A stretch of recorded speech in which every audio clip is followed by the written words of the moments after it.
Yang Berhormat Datuk Sri Mustafa Muhammad, Minister in the Economic Planning Unit of the Prime Minister's Department, honored guests, ladies and gentlemen.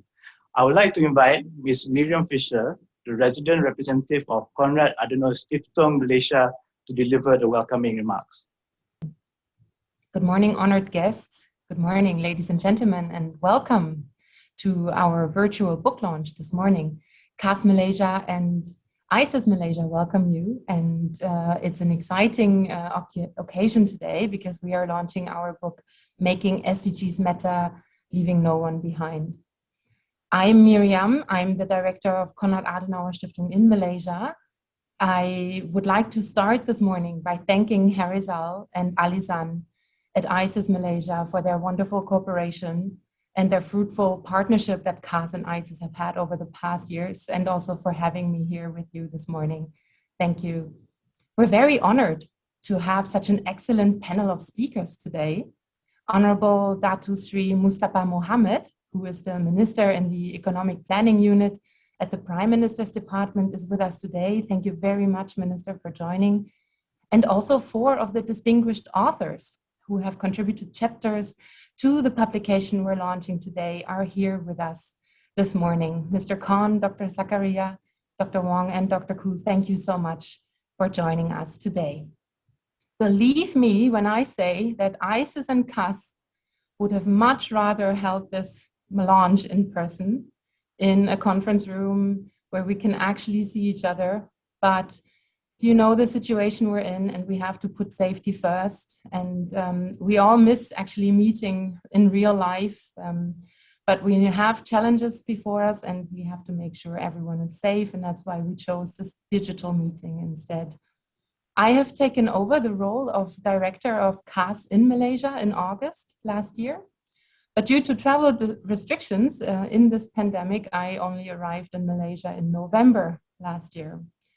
Now, when one starts a new role, and especially when it involves moving to a new country and to a new city, like in my case, you would really very much rather meet people in person and exchange and make new acquaintances and build new professional networks. But as I said before, we have to be safe at the moment, and Zoom is thankfully a safe alternative for now, but it will never be a substitute to actually meeting in person. So I look forward to hopefully soon being able to do that with you.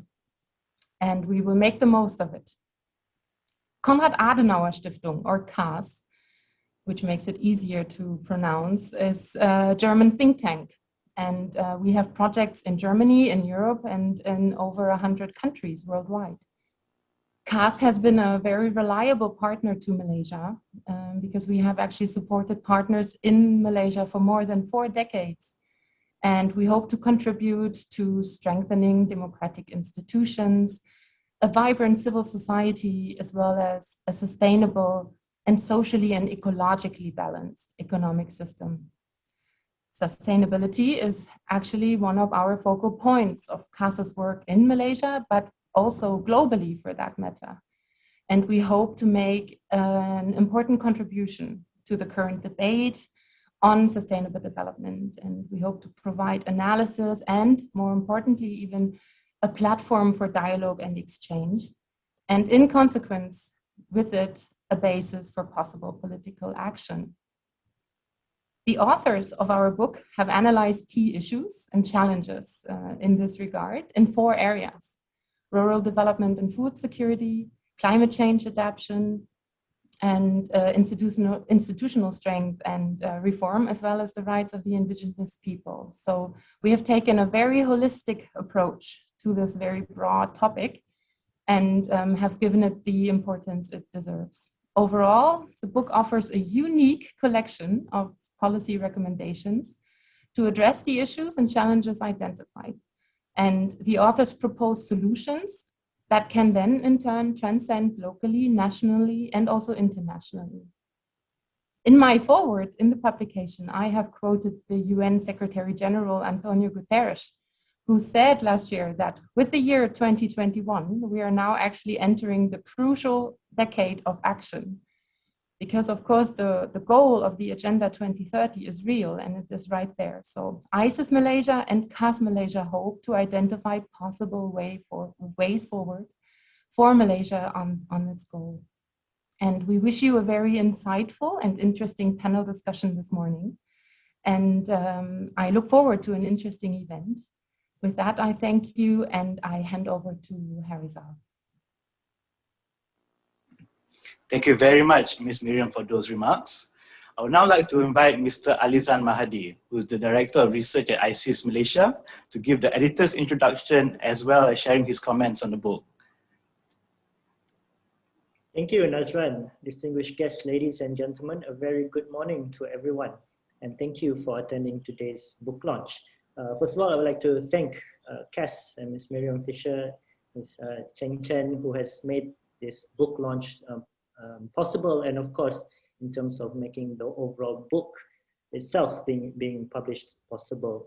Now, okay, the idea of this book actually came from a series of roundtables that KAS and ISIS organized for the last couple of years. You know, when we had these roundtables, it was very thought-provoking. There was a lot of very good ideas that were brought up during this series of roundtables. So we thought we need to capture them into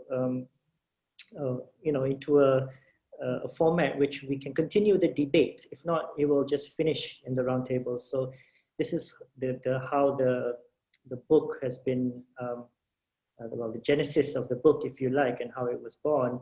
And this is how, so moving forward, we hope the book will continue this debate on SDGs and also leaving no one behind. Now, I'll just share a few slides to introduce the book in general.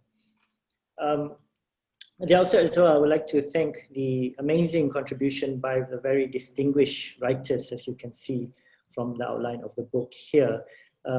Just in general, the book is divided into 4 chapters. I think Miriam mentioned already, the rights of indigenous people, where we had Senator Adrian Lasumbang and Kon On Sen to write a chapter, Professor Junaina Solehan and Dr. Jamal Gabe, as well as Dr. Wan Amizal, focusing on the rights of indigenous people. For part 2, we focus on rural development and food security, where we have Dr. Larry Chi Yong Wong and Ryan Chua writing about rural development and food security. And then on part 3, we have climate change adaptation by Professor Fredlin Tangang, Dr. Chung Jingxiang, Dr. Salma Zakaria, Wan Iza Aizan, Wan Rosli, and Aman Hafiz Muhammad, Darshan Joshi. And on institutional strength and reform, I contributed a chapter alongside Professor Shad Salim Faruqi, Dr. Zainal Bin Sanusi, Dr. Kuying Hui, and also Dr. Denison Jaya Surya.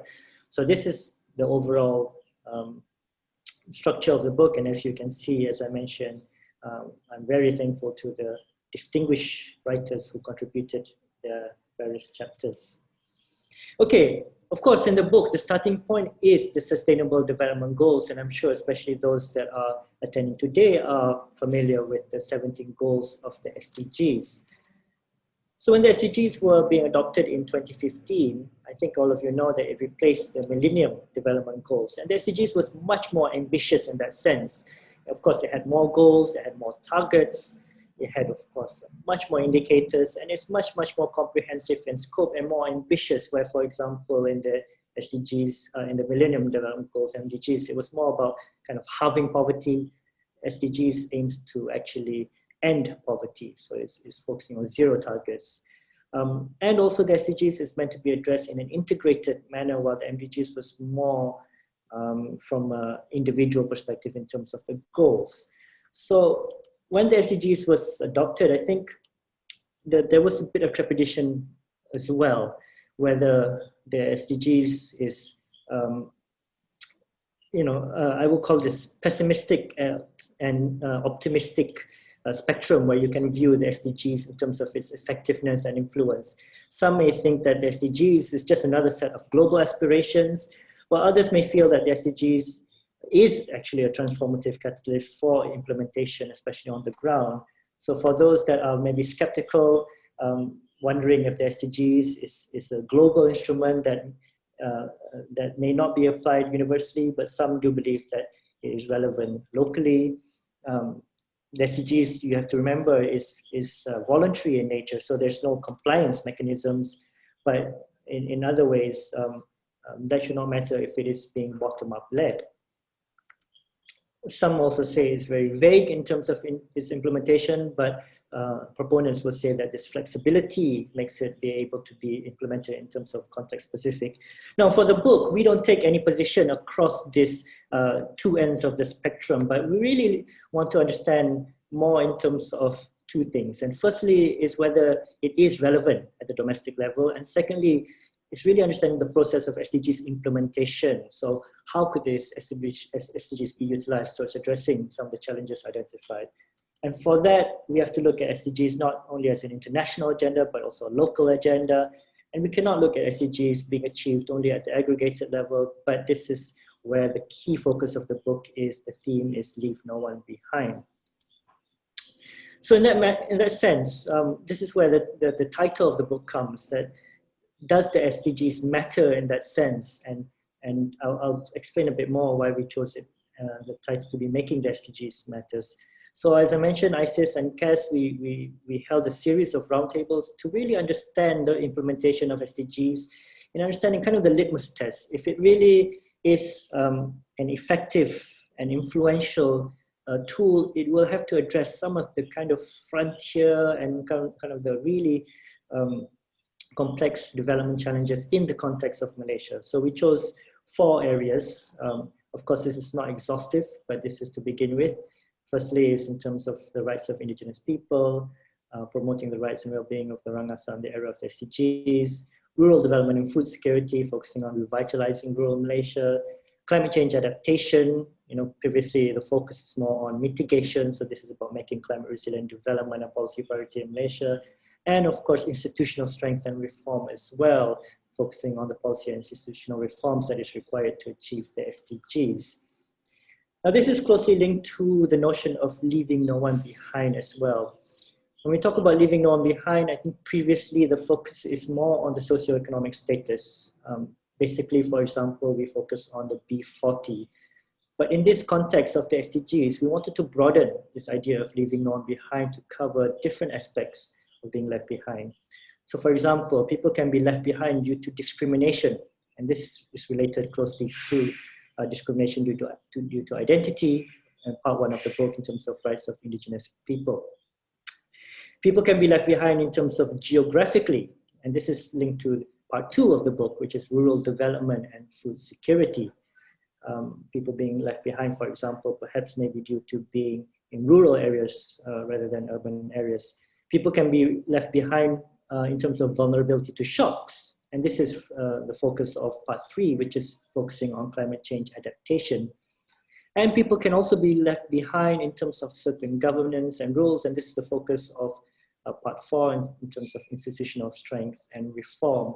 So this book really looks at leaving no one behind from a broad perspective. And I think in the context of Malaysia in particular, this is, I would say, one of the first times that we look into it from, as Ms. Maria mentioned, from a really holistic manner. So some of the key findings, we will hear more from our panel sessions later, a bit more into depth, but basically one of the key things is, and related to the title of Making SDGs Matter, is that the implementation of SDGs, again, bearing in mind that it is a voluntary tool, that there's no real compliance mechanisms, means that the implementation has to be deliberate. It has to be deliberate actions by multiple stakeholders. And here, for example, I won't go through all, but there are various ways for the SDGs to, kind of wield this influence in terms of implementation. It could be about awareness raising and capacity building. It could be on policy advocacy. It could be from setting up institutions for SDGs implementation. It could be in terms of mapping issues, monitoring issues. It could be in terms of SDGs being incorporated at the planning level. It could be in terms of finance mobilization, and it could be just establishing the institutional partnerships that is required. And in terms of the implementation or the forces of implementation or the different actors, we found that, of course, there are various multiple stakeholders that really play a major role in terms of the SDGs implementation. This includes CSOs, academics, experts, think tanks, of course, government plays a key role, member of parliaments, local government, district officers, private sector, and so on, as well as I have to add the local stakeholders as well. So when we look at SDGs as a local agenda, some of the key issues that were brought up in terms of the book from the various authors was that we really need to understand the vertical linkages of SDGs in really translating this tool, which is which derives from an international tool to be implemented at the local level. So in terms of the first question, whether it's relevant, what we found is overwhelmingly from various observations that it is relevant to local development needs. However, its implementation is uneven across. We've also found that SDGs, we have to really understand the specific context at the local level, including the structures at the local level, the social structures and so on. So we cannot implement SDGs in a template, if you like.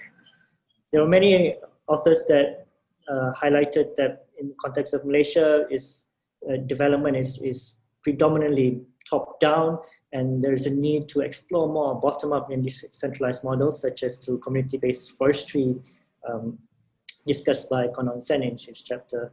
But most importantly, I think most of the authors spoke about a partnership model with local participation that should be prioritized, such as the case of Orang Asli Laut by Dr. Wan Asal, as well as the different activities of the APPGM SDG, the all-party parliamentary group led by Dr. Denison Jayasuriya. But also when we talk about local level, there was also a lot of talk about having the evidence that is needed, the data, for example, in terms of climate change adaptation at the local level. Now, another issue that was brought up is that many of the issues when we talk about leaving no one behind and so on, they are cross-cutting issues. And in this sense, the SDGs, they bring all these issues in under the same umbrella, under the same framework. However, again, there needs to be a deliberate action to address these cross-cutting issues. And here we find more gaps, actually. In that sense, there's a knowledge gap, for example, between climate change and vulnerability, for example, at the local level. There's gaps between the various goals and targets, for example, across water security, climate change, energy, sustainable cities, and so on. And there's a call, for example, by Dr. Larry Wong for a systems view and understanding the codependence of food security and rural development. Institutionally as well, is still a gap, especially fragmentation, to address various cross-cutting issues, and this was highlighted, calling for the need for a coalition strategy and alliances for good governance, for example, by Dr. Kuying Kui and Prof. Shad Salim Faruqi. There's need for multi-stakeholder approach, once again, for example, through the APPGM SDG, and the need to break silos in really catalyzing any institutional transformational change as experienced by Dr. Zainal Abidin Sanusi in the transformation in IIUM at the university level. Okay, this was a bit outside of the scope, but we cannot also ignore the more systemic forces and the prevailing setting of the political economy that really influences the localizing of SDGs and the implementation of the SDGs. And here we have to bear in mind the political setting in Malaysia, which is of course a federal system with the 3 tiers of government. And with that, bipartisanship is required for localizing the SDGs. And you know, and whatever the opinion is, it means that this model is vulnerable to politicization. In terms of economic setting, again, Malaysia, we know, is a small and open economy. It's an export-oriented economy. And again, we have to rethink a bit about maybe the distribution of benefits, etc., that were raised in various fora. And the political economy in general. So this is something that is not well researched in the context of Malaysia, in my opinion. The really impact of the local political economy structures, for example, maybe rent-seeking, patronage dependency, and this all affects the implementation of the SDGs. But also there was some that brought up the issue of the temporal dimension, the need to take into account that Malaysia is a post-colonial country and we inherited laws and structures, for example, in Dr. Larry Wong's chapter. And And also any change, as Prof. Salim Faruqi highlighted, it takes time, especially in a democracy. So these are some of the systemic forces that we really need to consider. Okay, in terms of the conclusion, the SDGs require deliberate forces, as I mentioned, to catalyze action for implementation. There is no one model or silver bullet to address the SDGs implementation, whether it's top-down, bottom-up, or various political economy models. However, a partnership model across the different stakeholders is required.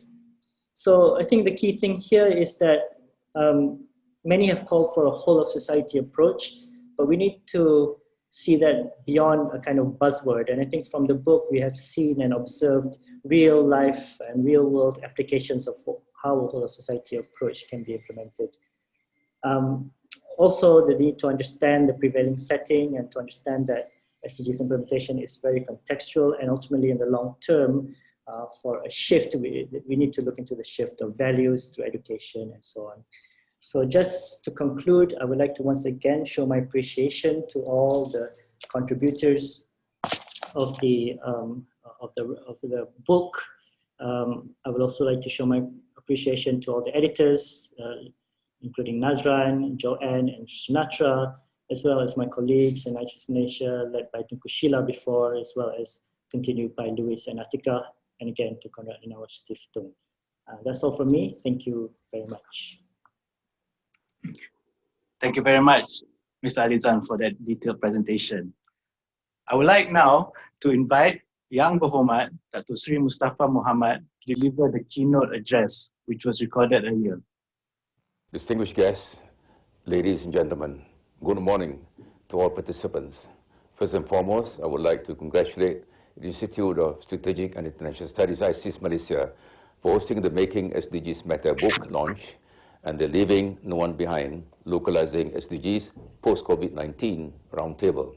Further, I would also like to congratulate ISIS, Konrad Artenong Stiftung, the esteemed writers, publishing team, and editors, Alizan Mahdi and Nazran Zafri, for the completion of this very timely and important book. I would like to extend a very warm welcome to distinguished speakers and participants. I thank you all for joining us this morning. Ladies and gentlemen, as we know, the Sustainable Development Goals, SDGs, are a set of 17 goals that were decided upon in 2015 by the UN General Assembly and adopted by all member states as the Global Development Agenda to be achieved by the year 2030. The SDGs replace the Millennium Development Goals, MDGs, with one of the core objectives of the SDGs being the need to address the conundrum that while the MDGs were successful in halving poverty and making a great deal of progress towards all of its goals, the achievements were, however, uneven across and within countries. Ladies and gentlemen, many UN member states, including Malaysia, successfully achieved the MDGs at the aggregated and national level. However, when we look deeper across geographical lines, economic status, disabilities, and other criteria, the reality is that there are many vulnerable communities who have been left behind in our development. Even with the many decades of rapid growth seen here in this country, we cannot ignore the fact that not all have benefited equally. This ties into one of the core principles of the SDGs, which is to leave no one behind. In Malaysia, we have made huge strides in our development journey. Nonetheless, we have to admit that we still have some challenges ahead of us. As a country, we have done well. We have reduced poverty, yet pockets of poverty still exist. We have seen tremendous economic growth in the past years, but not without environmental impact that leave the most vulnerable communities at risk. We have achieved so much as a country, yet not everyone has benefited from our development. In this sense, leaving no one behind and achieving balanced development is the aim of the government as we continue to strive to become a high-income nation. Ladies and gentlemen, we must also realize that implementation of SDGs will only be successful if it is translated to the local level. This will require taking into consideration the unique local context, specific development challenges, distinct governance systems, as well as local potential. The SDGs will only be attained if we can say that we have successfully implemented it at the kampong level and among the deprived urban population in some parts of the country. We must admit that no one segment of society can solve the challenges towards achieving a better quality of life for all. The effectiveness and success of the SDGs are dependent on the collective action of all stakeholders. To truly be in line with the principle of leaving no one behind, we must have a whole of society approach where the government, civil society, academia, think tanks, local stakeholders and private sector work in unison in striving to attain the goals and targets set out in the 2030 Agenda for Sustainable Development. Ladies and gentlemen, it is with these thoughts in mind that Making SDG Matter book being launched today, with its focus on diverse issues such as the rights of the Orang Asli, environmental protection, rural development, and institutional reforms, is very relevant at this stage of our development journey. With 2030 being less than a decade away, and with the start of Malaysia's vaccination program, it is hoped that we as a country can continue our focus at not only achieving all 17 SDG goals, but also in ensuring that these goals are implemented to truly benefit each and every one of us. Furthermore, tomorrow's roundtable will also provide crucial insights and opinions from the work done by the All-Party Parliamentary Group on SDGs, who have carried out detailed research in 10 parliamentary constituencies all over the country. The thoughts and views shared will certainly be of great benefit in understanding the challenges that both rural and urban communities face and the potential solutions in solving them. In closing, Malaysia is on the right track towards achieving the SDG goals. However, the COVID-19 pandemic should also serve as a reminder that we cannot take this progress for granted. There is certainly much work to be done, but with the contribution and inputs from civil society, academia, and think tanks, as seen in this book, I'm sure the right policies will be in place to ensure that as Malaysia continues on the road to being a high-income nation, no one will be left behind. Thank you, and have a good day.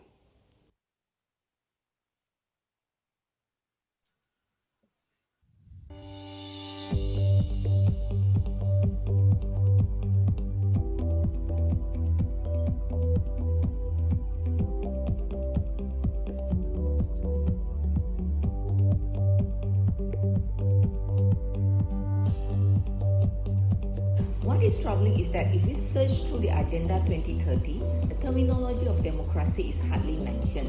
Putting this in the context of Malaysia, the discourse on SDGs lead to the debates on the quality of our democratic governance. This implies that the commitment to values such as human rights, justice, rule of law, and good governance are all essential dimensions. While we recognize that SDGs are both an opportunity and challenge for Malaysia, the question is, how do we align the existence of future policies with those of the SDG?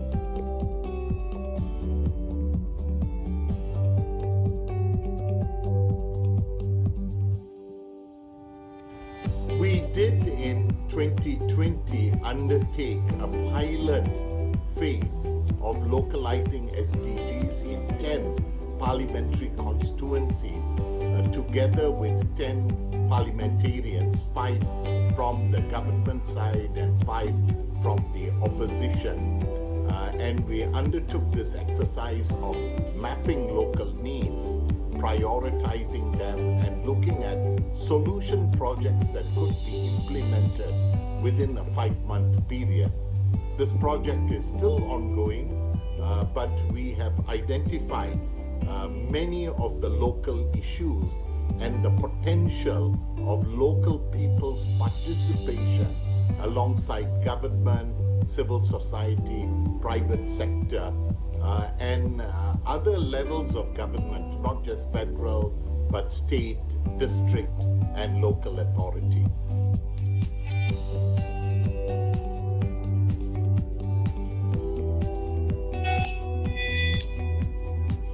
All institutions and commissions is an institutions-wide approach that brings all the stakeholders together to jointly develop and plan education for sustainable development. WIT also implies an integration of sustainability into the governance, research, teaching and learning, and community engagement component of the areas. Why is WIT important in the context of leaving no one behind? Firstly, if WIT does not involve the whole institutions, it will leave behind those who are yet to get into SDG. Secondly, if the whole institution transformation is only happening within the university, it will leave behind the community that is supposed to serve for.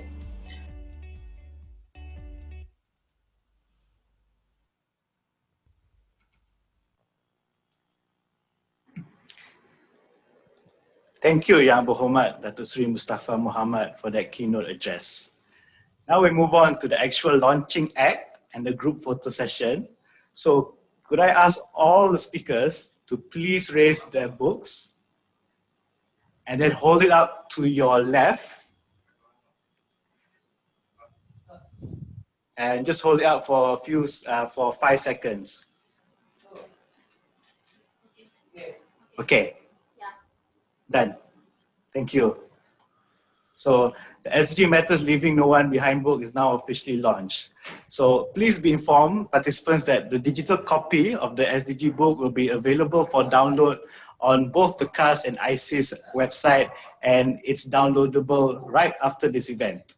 Also, if you would like a physical copy, it will be ready by this coming Friday. And if you do want a copy, please email us, or you can actually come to ISIS and pick it up as well. So now we will proceed to the panel session. So I would like to invite Yang Berbahagia Datuk Dr. Jenison Jayasuriya to please moderate this session. Thank you.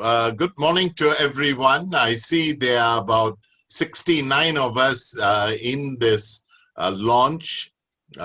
Congratulations to ISIS, and I think Conrad, Adena, Stefan, for its sponsorship, and Mariam for those words of introduction and support.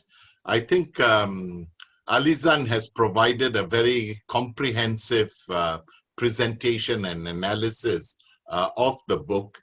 I myself would say that this is a very significant contribution to the intellectual space and discussion in the Malaysian context on SDGs, because there are not many researchers publishing. I think individuals have published articles, but in terms of reputed independent research think tanks, I think Asli did a small booklet before, but I think ISIS contribution is significant. I think, as was told, there are over 18 writers, 12 articles in 4 parts. And we are delighted that 4 of the writers are part of the panel.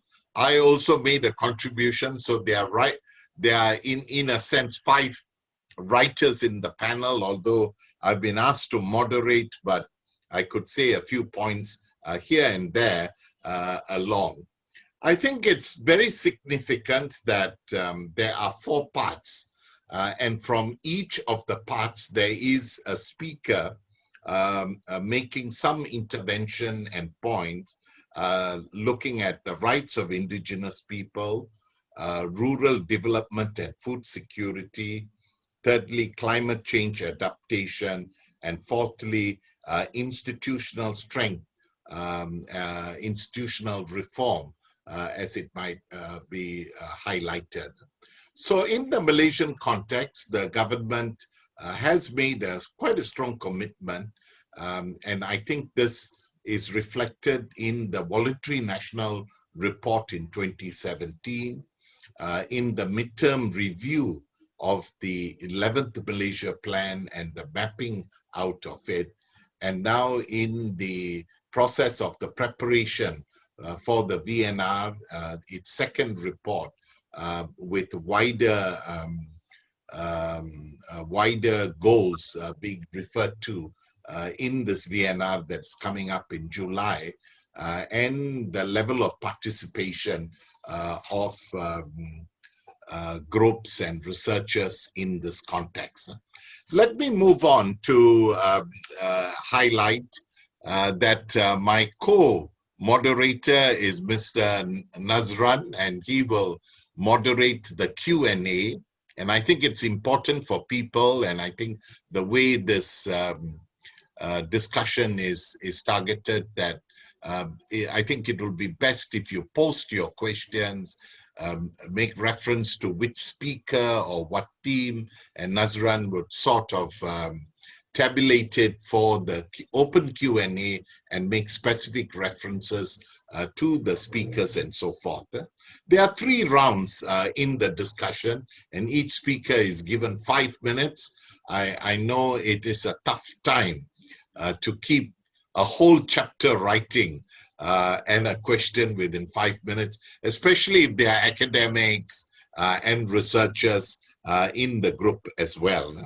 Now, let me move on to the first set of questions, which is a focus on a general comment from each of the writers on SDG and their influence in Malaysian society. We'll start with Mr. Kon On Sen. I think Alizan did make reference. He is a lawyer turned farmer. I don't know whether he is doing better as a farmer as opposed to a lawyer, but he is a civil society activist working with indigenous people. On Sen, you have 5 minutes. Thank you, Dr. Dennison, and good morning to all. With regards to the SDGs influence, I feel that there are 3 main ways in which the SDG can be a catalyst for change. First, the SDG gives the people a more helpful framework to measure well-being and better comprehend a picture of the end goal. For example, more are able to understand now that well-being is much more than just GDP measures. Improved GDP does not translate to better well-being for all, nor able to address the issues of multi-dimensional poverty. And so SDG provides a better tool to benchmark progress for both policy planners and for the program implementers to monitor and guide their activities. The second way, other way I see it's important for catalyst or change is that the SDG is also a helpful framework to review the current policies. It's a very useful framework to help ask the hard questions of why some groups are still left behind in a trajectory of economic growth. It helps to look at the left behind groups with reconfigured or broader lenses and helps analyze the root causes in more penetrating ways. Why is so much money and funds spent on vulnerable groups and yet they still remain left behind? Are the basic assumptions of the cause of their marginalization a truism? Is there a need to listen to the voices of the marginalized before sustainable growth and inclusion can be effectively achieved? You know, I sometimes listen to some of the officers on the ground and they're saying, sometimes verbally, but more so with their body language, we can't do much more. We are only implementing policy and programs that are already pushed down. We don't have the flexibility nor the interagency collaboration or the manpower to address the deep, multifaceted causes that keep the poor left behind. And so people are having to ask and listen better to the causes, including the systemic causes, governance and human rights and implementation policies. Third and lastly, it shows the interconnectedness and the need to integrate cross-cutting services and partnerships with civil societies and the community. But my greatest concern with the SDG is how can we incentivize and inspire enough officers and the public who will be, 1, courageous to ask the tough questions, and 2, be prepared to move out of the comfort zone and take radical action to make a difference. Thank you. Thank you, Onsen. Very good comments. I think the framework, the toolkit, and the courage that is needed, and targeting really the civil service to respond in a dynamic way to indigenous people, the Orang Asli. Thank you. We'll move on to Dr. Larry Wong, a senior visiting fellow who has written a chapter on food security and rural development. Dr. Larry, Your thoughts on this general point on SDG and its influence in our society. Thank you, Dato Denson. Good morning, everybody. Alizan and Dato has given the sketch, the backdrop of that.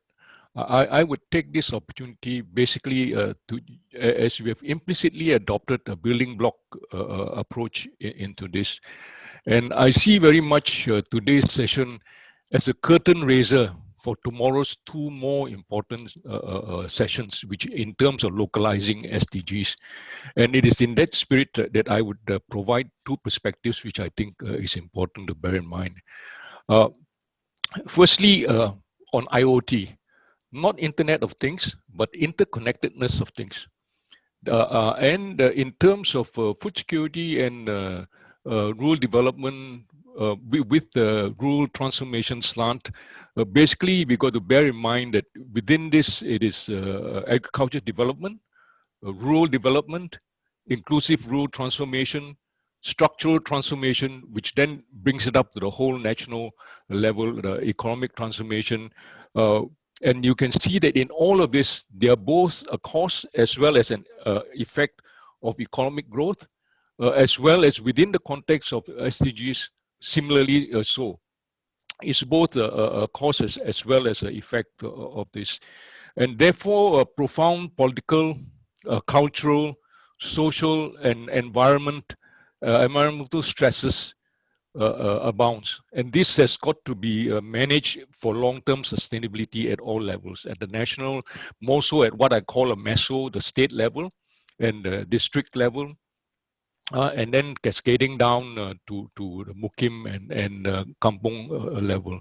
But administratively, it would be meso and district level, where you still have your action committees and development committees, and hence the administrative side into that.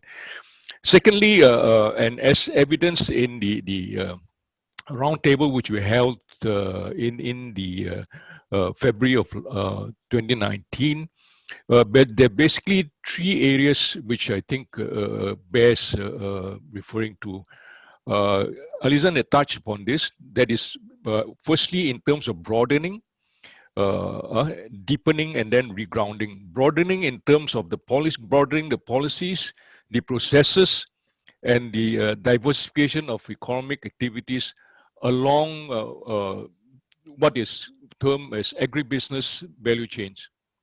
That's what I do. Agribusiness value chains from farm to market, and increasingly now the value chains from market, from fork to farm. It is the backwards side where you have a two-way flow of this, whether it is for growth or is for food security. That's how you distribute your food. And underlying all this, we tend to think in a very linear manner. We tend that farmers feed consumers. But increasingly, you must understand that everybody is going to be prosumer. You produce as well as consume, right? Farmers also consume. Increasingly, you have urban farming, so all this dichotomy is increasingly blurred, and we've got to keep abreast as to the way we view this, that aware of all these changes in dimensions and dynamics. Secondly, in terms of deepening, the implementation to ensure that no one is left behind is so important, that your implementation is at the ground level. That's why I'm so happy that the localizing part is there, because I work at the ground level. I always put it as a practitioner's views and view from the field, right? And that's how you get ideas, investments, research consummated. Not at the policy level. We are pretty good at doing policy, but not so good at implementation at either the state level or at the local level. And regrounding the idea of rural development and transformation so within the nation building context, right? And using your relevant SDGs as policy hooks while mindful of the future and future of food systems. Right, these are going to be very different, as you can see. COVID was basically a wake-up call to see that how countries have got to react. And you react to disruptions to basically agribusiness value chains. And what has happened is, what COVID has also taught us is, and this comes back to your whole of society response, that countries have done well, countries have gone out of it, countries like Vietnam and China who registered growth in 2020, they are those who took a whole of society response, right? The ones who don't do so well has got individual freedom and things like that, which clouds the issue. Larry, your time is up. Yeah, okay. Let me just conclude there then. You got a chance afterwards again. You got two. Sure. Thank you. Thank you. Thank you, Dr. Larry. I know you were not looking up, so but I think you made some very significant points vis-a-vis agribusiness, the farmer to market, this food security, and the way SDGs can strengthen the interconnectedness at various levels. And I think it's a very important theme that's neglected, and I'm sure you will have more to say as we move along in this context. Let me pass the time to Dr. Salma Zakaria, who wrote this chapter on climate change adaptation. She's the chair of the Water Sector Transformation 2040. We have always heard of 2030, 2050. Now we've got in between 2040. Over to you, Dr. Salma.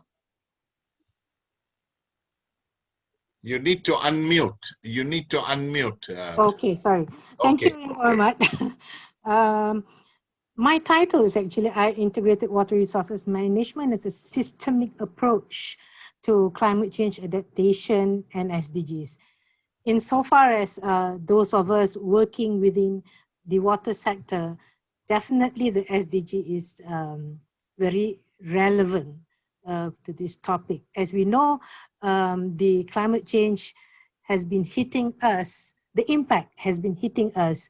We had this the Kelantan event in 2014, and before that, some other floods events, and also droughts as well as sea level rise. The way I see it is that together, same with Dr. Larry, I note that we in Malaysia are very good at policy drafting. Then we are a bit, cagey about that. We do not put who's going to be doing those policy that has been highlighted. We expect people to know. People may know, but they may not pick it up. So it is important that we target who are the ones that we are asking to implement the climate change adaptation. Vis-a-vis SDG and water, within all the 17 SDGs, they all need water, and water is an enabler. So it's definitely relevant. But within the relevant is SDG itself, specific SDG itself, water, SDG 6 is of course focusing on clean water, accessibility to clean water and sanitation, and 6.5 is looking at integrated water resources management itself. Then you have SDG 13 looking at climate change action need to be taken. Then the rest, like, no more poverty and cities are all needing water. So definitely this is water is part of the SDG, like it or otherwise. And when we talk about integrated water resources management, it is a system approach that was picked up by the Global Water Partnership almost immediately after Rio 1992, when it was formed. And from there, I think we in Malaysia also participated and pushed through the concept of integrated water resources management. The implementation is, the unit of implementation is the river basins. And that's because the whole country, the whole world is actually a jigsaw puzzle of river basins. And if we are aware, the water flows from the high area into the river. So whatever that you are developing within that river basin is going to be picked up and brought to the channel. So if you want to make the channel clean, you cannot just look at the river channel. You have to look at the whole river basin. It's something that I think the politicians need to pick this up if they wanted this country to move forward in terms of river, water management, water resources management, water supply management. Because the issue now, everywhere you hear, is that our water quality, we do not have enough they call appropriate water resources quality for water supply. Now, we have a lot of water. When I was working in the United Nations more than 5 years ago, my thinking is always that, ours is a problem of management rather than resource problem. And when I look at this climate change adaptation and mitigation, again, Malaysia is only 32 million population. So in terms of GHGs that we release, it's nothing as compared to China, India, and the developed country. But in terms of the impact, we are receiving substantially more than most others, because we are within the maritime environment, and we have the whole system of winds blowing in, and that's why you get the haze from neighboring countries, and also the rainfall, and also the sea level rise. So we need to adapt, we need to focus on the adaptation rather strictly. So this is how I see it. We need to look at that, and we need to bring in not only the NGO, but the community. Thank you.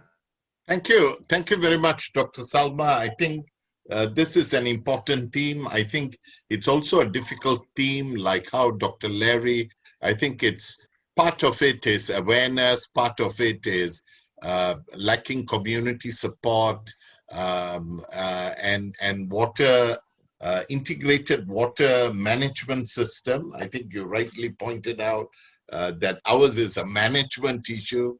The resources are there, the river basin and so forth. I think these are critical things, and I think it's significant you are saying that the relevant SDGs enhance a more integrated approach.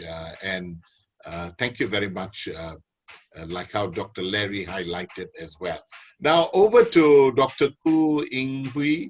I know your theme is the hottest topic of the day in terms of institutional reform. Can Parliament and other sorts of issues, violations, access, and so forth. I'll pass on to you and to see how SDG 16 and SDGs as a whole can enhance quality of democracy, human rights, institutional change in the country. Over to you, Dr. Ing Hui. Thank you, Dato' Denison. So for these questions on how and in what ways that have the SDG goals have an influence on the Malaysian society, I think thus far the influence as of now is still not widespread. And I think in Alizan's introduction just now, it has already mentioned, and including the speech by the minister as well, that there's unequal distributions when it comes to the SDG influence. So as we can see, certain segments of our society has more knowledge on the SDGs, and some remain to have very little knowledge on the SDG and how actually it can impact on them. So I think there has been increased, however, I think there has been increased discussion and a discourse on SDG as a whole. And one of the important actors that actually bring up this whole discussion was, I think, is the civil society organizations. As we know, the 2030 agenda document makes at least 12 direct reference to the role of the CSOs, alongside with the public and the private sectors, while noting that each country has primary responsibility for SDG implementations. the formations of the all-party parliamentary groups on SDGs, as Datuk Denison is one of the co-chair, that aims to engage with the more local communities to achieve collectively the SDG is one important initiative to rationalize the good governance through the engagement approach with different stakeholders. I think some progress that have been made by the government and the good work from the APPG SDGs needs to be acknowledged. However, it has not reached the whole Malaysian society. For instance, the grassroots organizations outside of the city center and various different issues, especially what we are facing currently during the pandemic, are particularly useful in strengthening the local norms and to improve on the credibility and the prestige of the local agents. Because when we speak about institutional reforms, when we speak about democracy, the local agents' roles need to be enhanced as well as needs to be empowered as well. And in related to that, I think that it is time for us to also focus on the topics of to activate the role of the state governments, because we put so much of the role on the federal governments, because we do not have local elections and so forth. So basically, if we're talking about local agents, the role of state government is extremely crucial in bringing the language of the SDGs on the ground. And my final point is that in this framework, perhaps what can be and should be further explored is we always talk about this whole of society approach. We always talk about this multi-stakeholders approach, but putting it in the context of Malaysia, it is a multiracial country with different languages. I think needs to be also activated so that a larger influence on the Malaysian society. Thank you.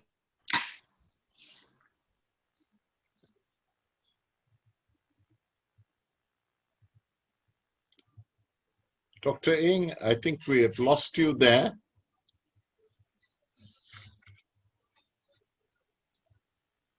Hello? Yeah, Okay. did you hear my last point about? I think the last point about the multilingual. A little bit, but you can repeat that. Sure.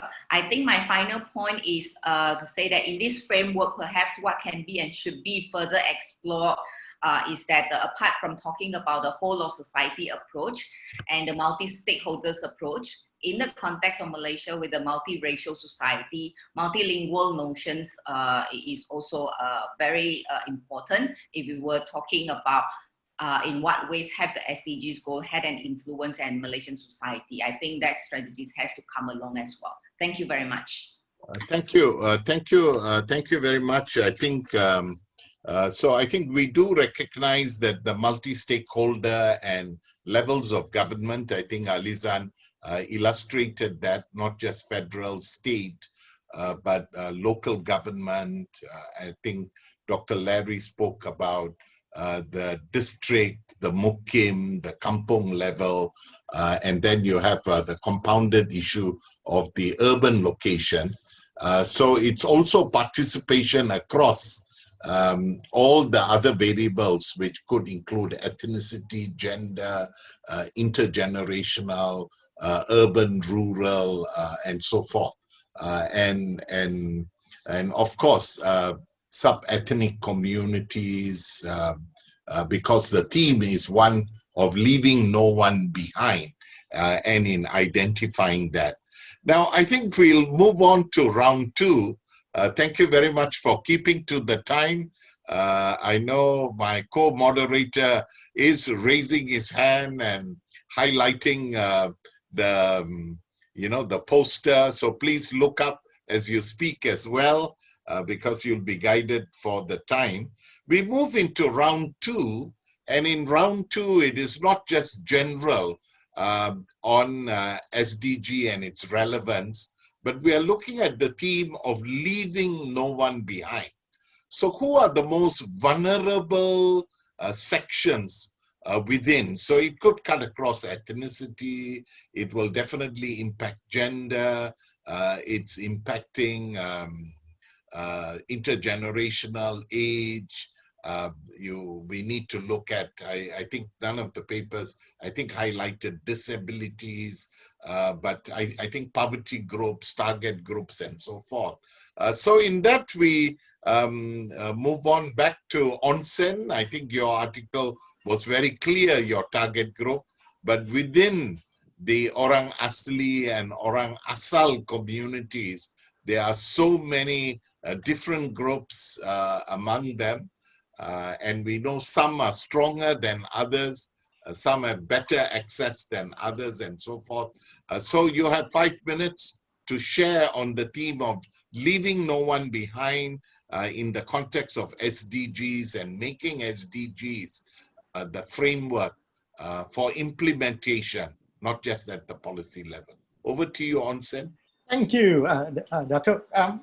Yes, for me, the Orang Asli still remain the poorest of the poor. 99% of them still fall under the B40 category. And I suspect if you use the new PLLI, many of them will be in that category as well. But generally, Orang Asal, including in East Malaysia, have the highest dropout rates in school, lower lifespans, lower access to water, energy, and digital connections. They suffer from further loss of biodiversity and ecosystem services. And another interesting fact sheet is, under the federal constitution, the Orang Asli are not given Bumiputra status, and states cannot compel, it does not compel the state to set aside Orang Asli land reservations. It merely gives a discretionary power, and we see that this discretionary power is often exercised with much reluctance. But let me say why, a little bit of why I think they're being left behind overall. I mean, I hear a lot of people telling me it's no use helping the Orang Asli. They don't want to be helped. They are lazy and don't waste your time and your money. But what they don't often incorrectly assume is that the Orang Asli are not like us. They want the Orang Asli to become like us, and when they don't behave like us, we label them as lazy. One of the biggest reasons why they are left behind is that people don't realize they are forest people with special characteristics. We want them to be like us, educated and living off the land. They are not kampung people, if I can say that, where all they need is a house and a small piece of land to do their farming. The Orang Asli and Orang Asal are not driven by purely economic growth priorities.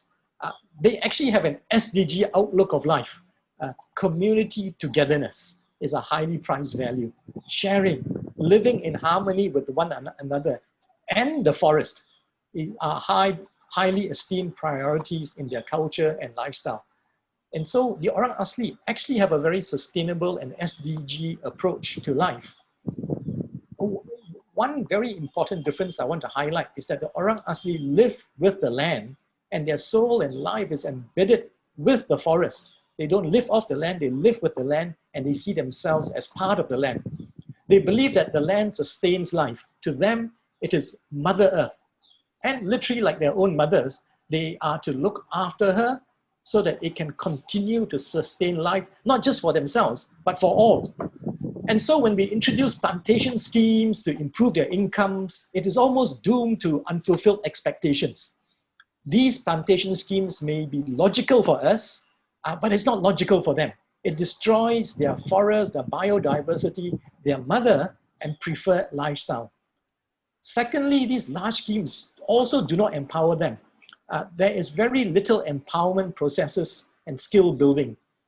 They're not taught management skills, they're not taught how to adapt to the new challenges ahead. And instead, they are given dividends from these oil palm schemes which barely compensate for their loss of livelihoods. And the intended jobs created go mainly to foreign labor to achieve higher profits for the contractors. So in designing this poverty alleviation scheme, there has not been enough listening and seriously taking on board their concerns and SDG worldview. Current schemes are too narrowly framed within economic growth and not a holistic approach. And so despite the millions of funds, development funds being poured into these schemes, there is very little low return on their impacts. The Orang Asli remain left behind. The state agencies like JAKWA see the Orang Asli as incapable of making a living from the forest. Instead of seeing this potential to contribute towards national GDP and giving them support to develop a green economy, they are told that the way of modern progress is to turn their forests into all palm plantations. They do not see that the Orang Asli are the best people to sustain the forest and create a green economy that is beneficial for all. That's my sharing, and so I'll hand it back over to Dato. Okay, thank you very much, Onsen. I think it's providing a new insight to a sort of anthropologically understanding or taking a much stronger ethnographic understanding. And definitely it's from a rights-based perspective of understanding the indigenous people, in this case, the Orang Asli, their forest, their affinity to the forest, and the ways in which others of us who are non-forest communities, I would say we are more building communities, you know, or infrastructure, brick sort of communities that impose a new set of values on them. And so I think this raises the whole question and challenges which SDG provides in the analysis and the empowerment of the community. I think that's very significant. Can I pass on to Dr. Larry, who's working on rural communities, especially in agriculture. He raised the earlier point of producers and consumers and not seeing them as two separate entities, but to, sort of revitalize agro sort of work, which is very much in need from food security or from economic development point of view. Dr. Larry, on leaving no one behind in the rural context, and how do rural people see themselves in wanting to improve, go to the city and get a new job, sort of approach. Over to you, Dr. Larry. Okay, thank you, Dato. Let's try to contextualize this whole issue in terms of rural development and leaving nobody behind. Alizan and some of you have alluded to the spatial aspect of it, right? But equally important, I think, is a temporal aspect of it, which was mentioned in passing. Spatial means the geography side of it, divided into states or endowments, river systems, and land, fertility, and so on and so forth. Your natural capital, if you like. Historically, Malaysia, if you understand that, and I explained this in the chapter itself, that you started off with straight settlements. You have got federated Malay states, unfederated Malay states, and very different systems in Sabah and Sarawak. So you have got a different, and arising from that, a different meaning in terms of rural and urban. And we fall into that thing that we tend to think very linear, and we tend to think at a macro level. So when we talk about average figure, what does it mean? There's so much of variability within this. Compounding this effect is administratively, these states are all operated differently. Unfederated Malay states have got their own civil service, which is a closed system. And within Sabah and Sarawak, they have their own system, own ministries even. And so you have, in effect, in Malaysia, one country, two system, at least in operation. And this will come into play, I believe, when you go down to the state, and quite rightly pointed out, and even state size, there's so much of variability from Perlis to Sarawak. How do you manage your size of districts, etc., and unit of implementation? The big thing which we got to come to grips with is COVID-19 has been disproportionately with negative impact on the more disadvantaged. So it actually made, even beforehand, leaving nobody behind under SDG is already difficult. With COVID-19, it actually made it more difficult. So how do we come to grips with this? I've got great, just let me just go back to which I think is very important for Malaysia. This all parliament group which you have, your APP, GM, SDG, this which you're going to talk about will be very important, because this will show how can you do in rural areas as well as urban areas, and how can you come about that. And one thing which I'll come back to later if I have time, is that we got to learn a Malaysian version of what Ang Yan Yan has written about how China escaped the poverty trap. And she described this as directed improvisation. And yet, Malaysia is so famous on being rigid in terms of how you implement things down the line. But directed improvisation in China, right, which everybody was boggled that how can you have a centrally planned economy encouraging this system? But that is something, if you ask me a question, we can go into this, but I think your 10 parliamentary areas will actually give you an idea on how much of flexibility you need to build in your system, and the importance of transformative leadership as we move forward. Thank you. Thank you. Thank you very much, Dr. Larry. I think you have raised, I think, some of the real complex issues that impact, the poor on the ground and the differences. And I think many of us, while we learn these as historical differences between state settlement, federated, unfederated, Sabah, Sarawak, actually only begin to see the complexity when we go down to the ground and then see why it can be implemented or not and cannot. And I think these are difficult issues, but I think in independent think tank groups like this, we need to struggle with these so that the vulnerable sections within these groups are not further sidelined. Let me move on to Dr. Salma in terms of how do you see the groups who are left behind through the water system. I myself am, more from the human rights background, but very little on environment, nature. So I did some work with onsen on Orang Asli community, more from land rights. Then you suddenly realize the forest is important, water sources are important. I never thought of water sources up the mountain and how you need to protect them and how this issues and so forth. And this really marginalizes rural folks or forest-based communities that Onsen highlighted, indigenous people. And you used a much wider term, river basin.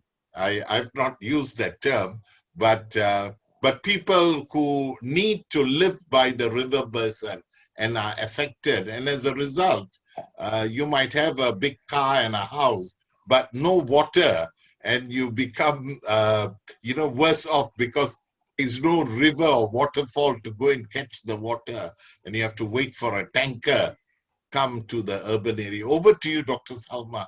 Who gets marginalized in this process and leaving no one behind? What does it mean in the context of climate change adaptations? Over to you. Thank you, Dato'. We say leave no one behind. When the flood comes, it will not leave anybody behind in its flow. It will just carry them down to whatever final point. This is what we've seen in the 2014 rainfall event in Kelantan, where because of the development within the river basin, in Kelantan River Basin, you have a lot of water coming down with all the muds and the debris, which then push through all the people there. Geographically, 29,000 square kilometer of our country is naturally a floodplains where it will be flooded.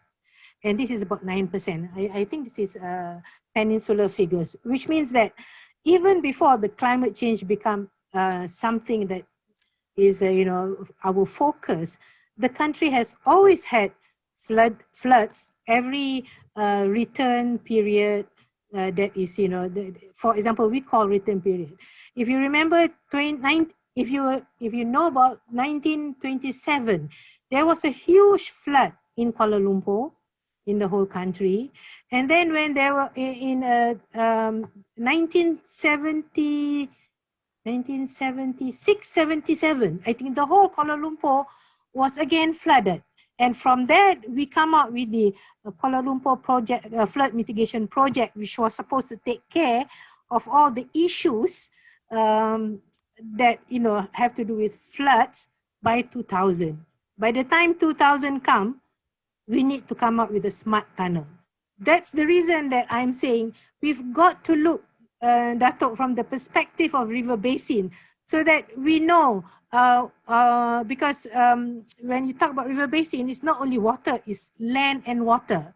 Whatever you are planning on the land is going to impact the water that is going into the river, whether it's the quality of it and the volume of it. This is the thing that you have seen lately in Sungai Selangor.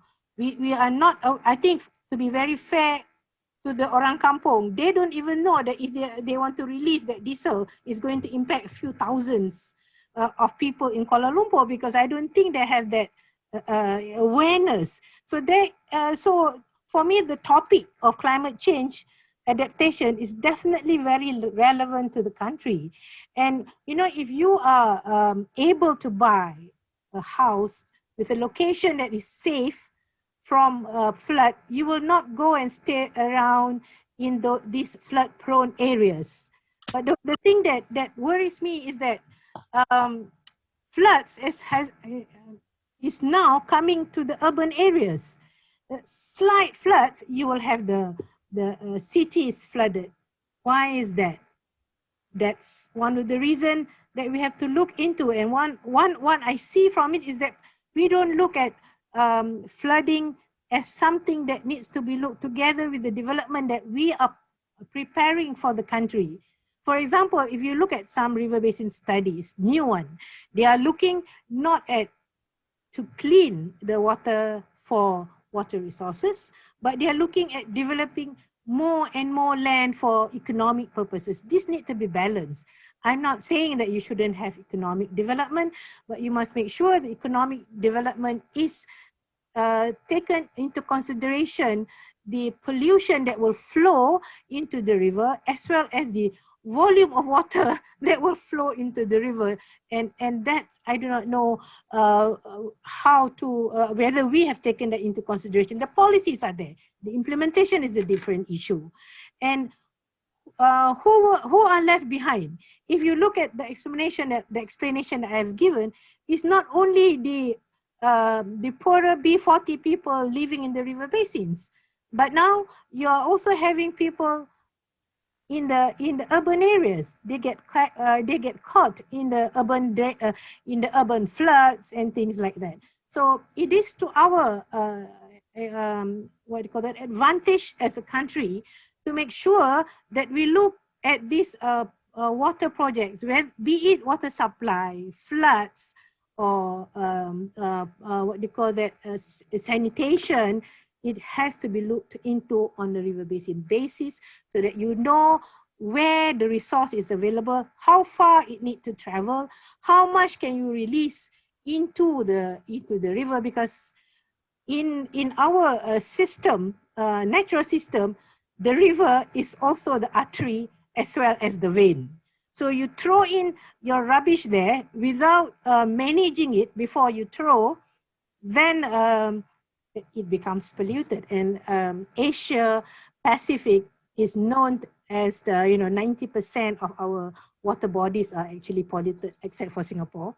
And climate change, 93% is related to water, whether it is water supply because it is flooding, or because it is drought, or whether other issues like floods. Thank you. Thank you. Thank you very much, Dr. Salma. I think you, both Dr. Larry and you, are presenting to some of us that leaving no one behind is not just poor communities, but how from an SDG perspective, taking a much broader holistic approach, it can actually affect. And I think Dr. Salma said, when the flood waters come, they don't see whether you are rich or poor, but definitely the poor are more affected because of their housing and savings and so forth. Can I pass on to Dr. Ing Hui to see how in your area of institutional reform, who are the ones who are being left behind?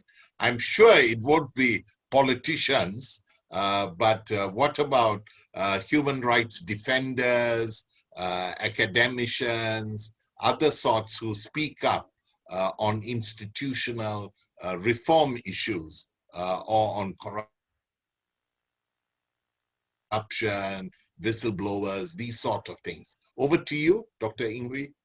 Thank you, Dr. Dennison.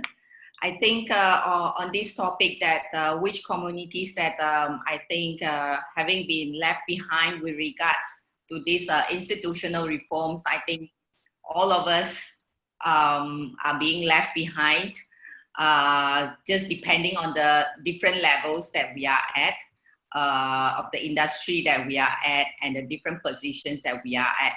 Because I think the language of the institutional reforms, basically we're talking about the policy making process and so forth. So all this will be something that apart from just now we talk about the multi-stakeholders approach, and but there are many other issues within this topic.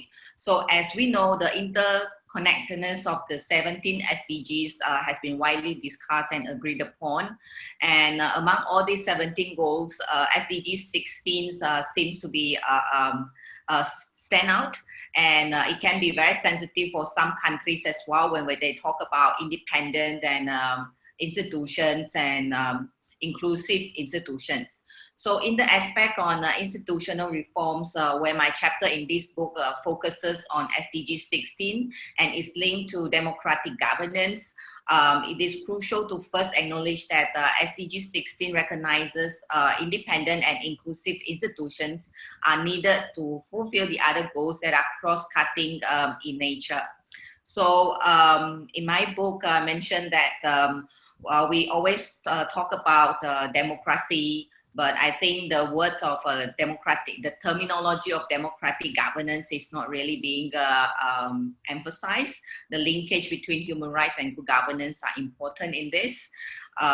So the associated targets and indicators in the SDG 16 address a wide range of the issues related to democratic governance, ranging from reducing violence, reducing corruption, to strengthening institutions at all levels, promoting the rule of law and promoting human rights and protect social justice. Bringing in the questions of which communities, in my view, that have been left out in the area of institutional reforms, I think it concerns with everyone, citizens or non-citizens in this country. As we see the recent news, there have been a lot of debates and controversies, especially on the controversial deportations of the Myanmar nationals. And all these issues are important. And I think in this pandemic, we have seen how the groups such as the refugees and migrant workers are being marginalized further. And there's still, when we talk about institutional reforms, it's not that we do not have the institutions, but I think our policies are not inclusive. And that it has been too long for us to drag about signing the refugees conventions and so forth, as well as the other remaining human rights treaties. But I think by not being parties of these other human rights treaties and the refugee convention doesn't give us any excuse of not doing something under the ground of humanities for the non-citizens when we talk about institutional reforms. So I think culture is something that we have to deal with as well when we talk about institutional reforms. And what I would like to specifically highlight as is that we must acknowledge that the local authorities will have a critical role in implementing the SDGs in ensuring that no one is left behind, because they are well placed to have a good knowledge of the situations at the local level. And they deliver a wide range of the public services that are at the heart of realizing the SDGs as well.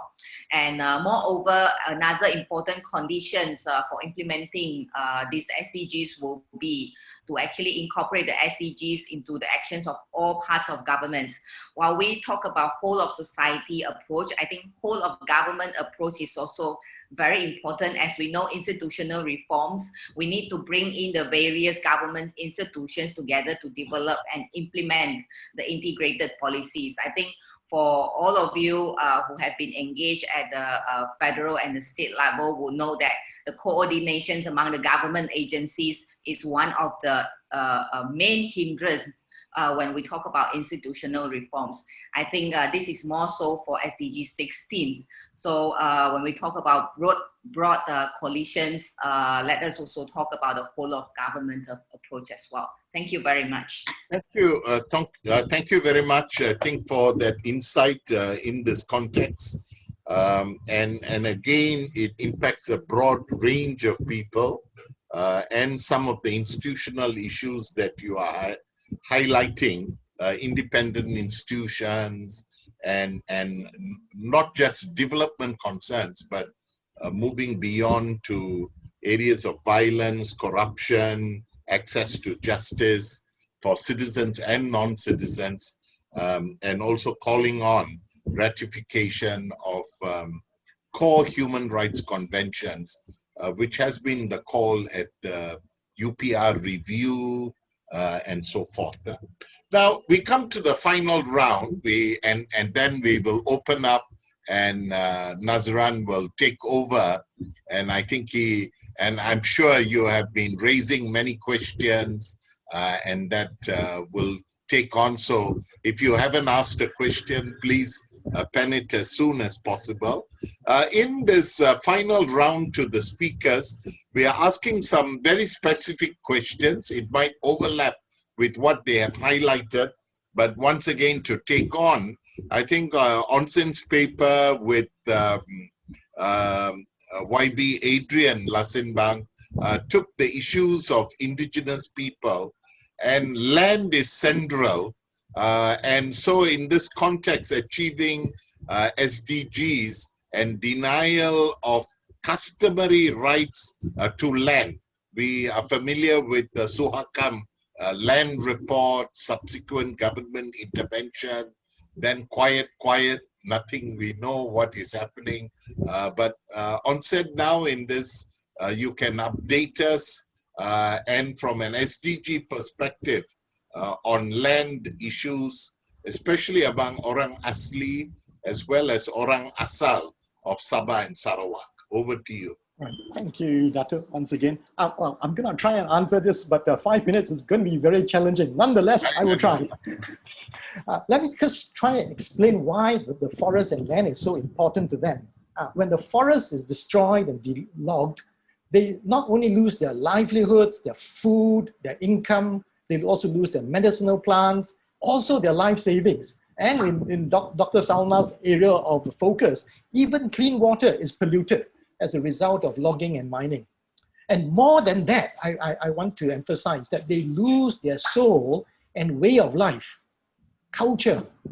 Land is commonly shared among the Orang Asli. They rarely have, they have a very strong affinity towards shared land rights. And this concept connects the people together. It connects their culture, their lifestyle, and lifestyle of sustaining the forest. In short, deforestation and replanting with all palm schemes deprive the Orang Asli of their livelihoods and destroy this very important soul tie to their forests, their culture, and the community. And so after so many years of development efforts, with the indigenous peoples in particular, we have discovered certain principles important to take note of, and how do we move forward. So today, we are able to see clearly the interconnectedness of forest, Orang Asal, culture, community, and climate change. Today, we are also able to acknowledge, the world is acknowledging the important services of the indigenous peoples in sustaining the environment and protecting Mother Earth. That their traditional knowledge, way of life, and culture is invaluable in the fight against climate change. Today, we also know that the Orang Asli are not helpless, but are the best people and uniquely gifted to sustain and look after the forest. And what they need is our support. And today, if the government of the people would allow them to co-manage the forest, recognize their Tanah Adat, it will not only improve their livelihoods, but also combat the greatest global challenge of our time, being climate change. And imagine by investing and supporting the Orang Asli to develop a green economy, such like sustainable logging, fruit orchards, organic farming, ecotourism, downstream green industries. This will create more jobs, contribute towards GDP and the growing wealth of the nation, much more than current logging practices. And studies are showing conserving the forest, developing a green economy will bring 3 times greater benefits than logging. I hope we will be brave enough to ask these painful questions of why are we repeating the indiscriminate logging, setting up all palm plantation schemes, and continuing this illogical path of assimilating the Orang Asli, Orang Asal into our mainstream economy that is choking our lungs, choking our planet, and impoverishing the people. It disempowers the people who are best able to help us combat climate change. We are taking away our best assets to fight climate change. I hope we can revisit our preconceived ideas of development and think of new ways to make our shared planet and humanity a better place.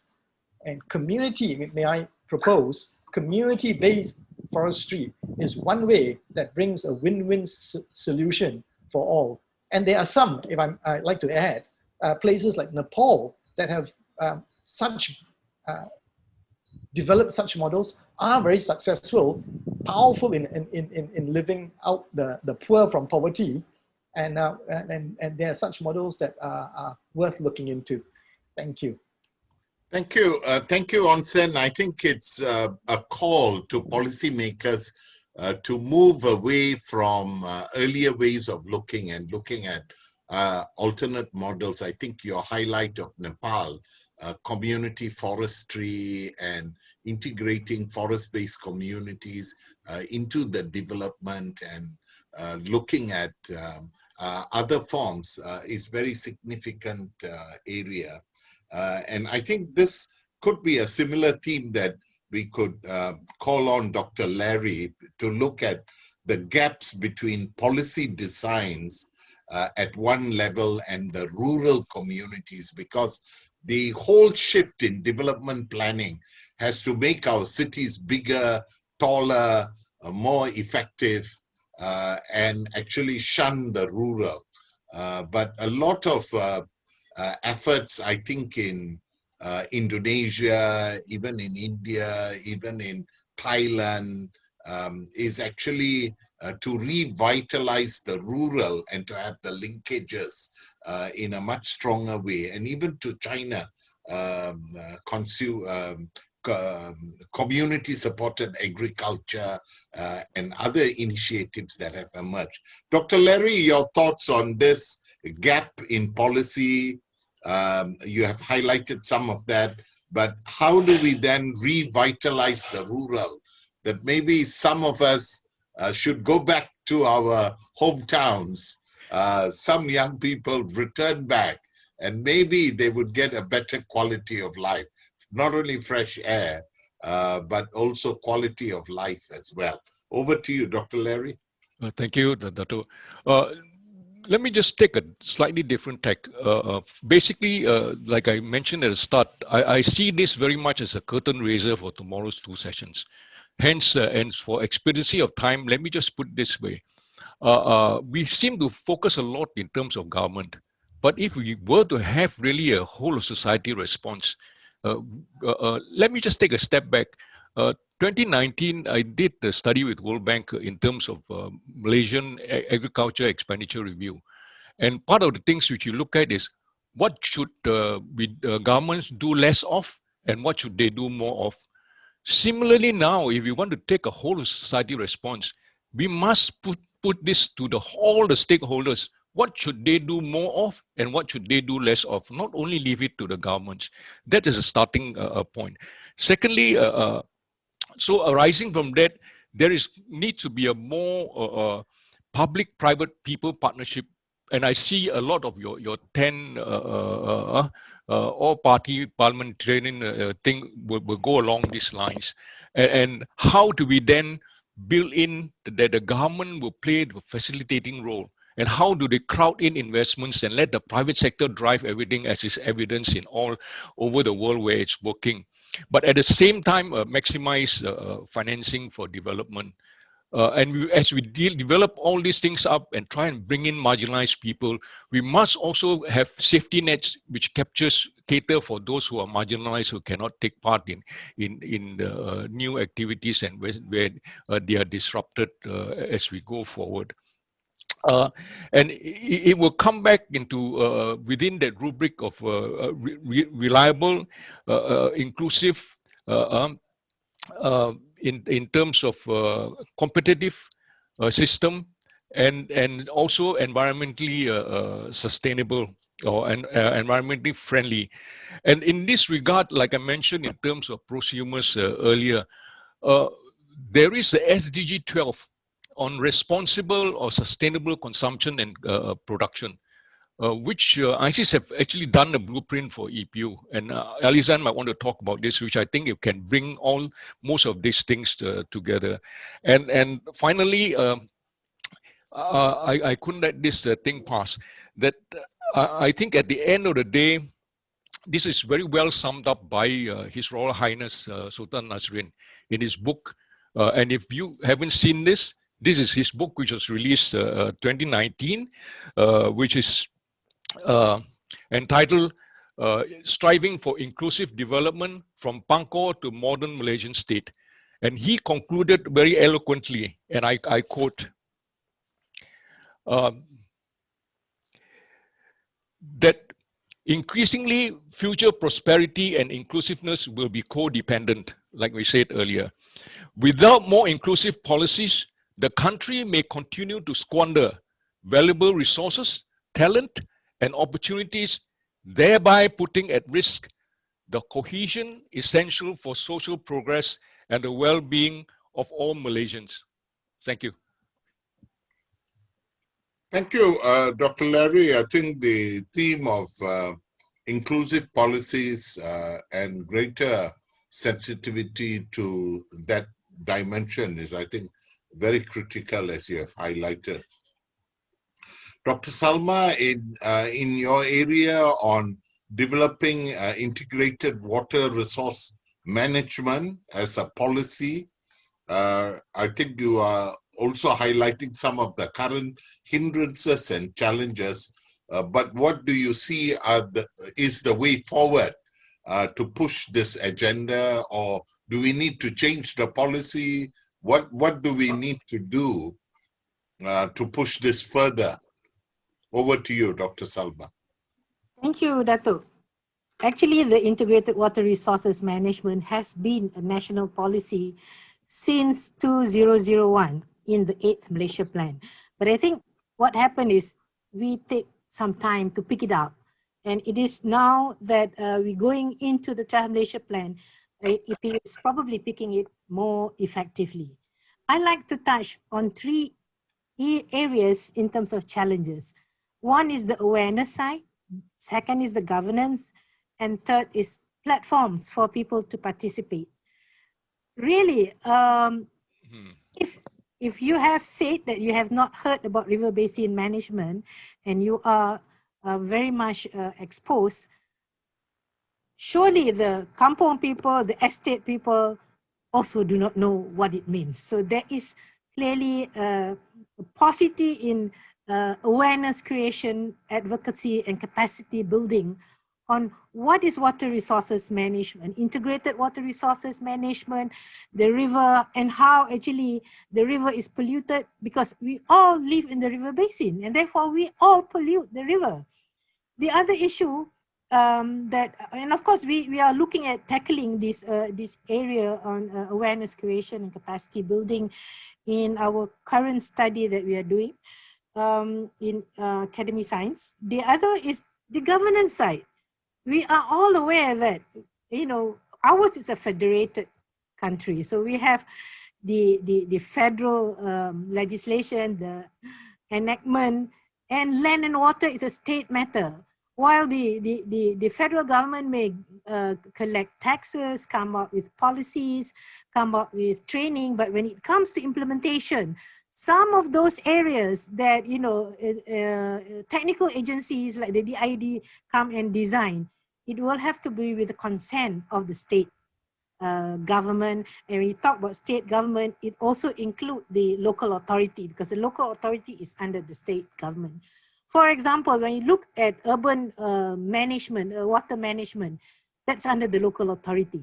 And the local authority, if you can be fair, you will realize they do not have the resources that they need, whether it is technical or funding. So we have to look into how to, you know, empower them to do this work, or at least have a network where they can do these things.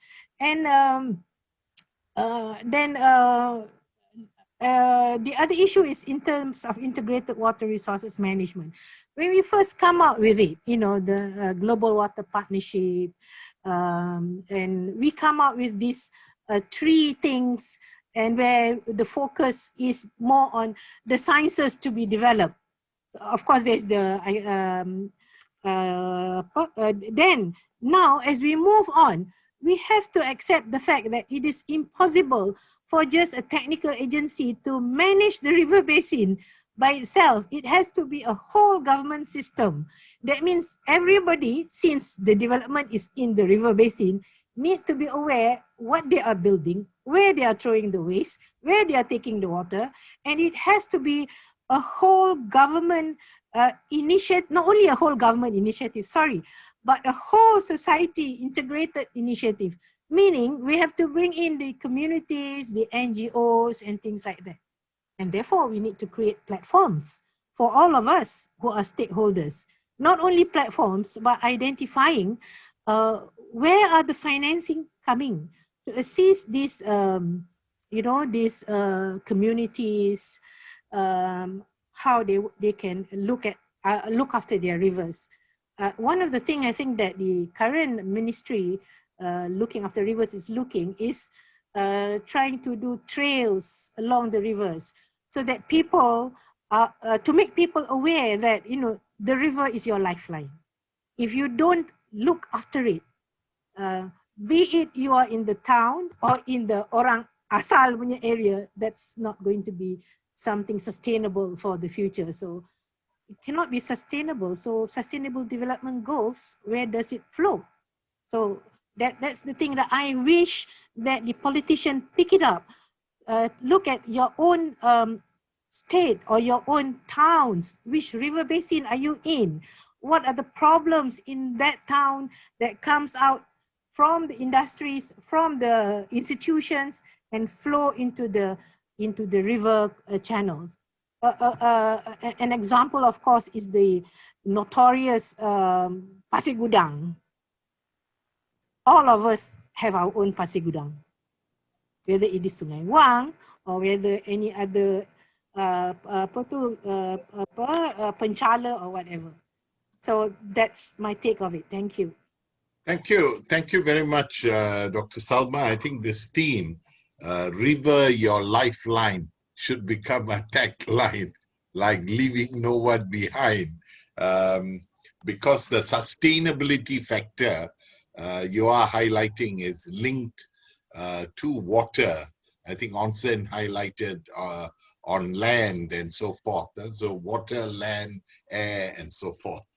And these are state matters. Yeah. Sure. These are what?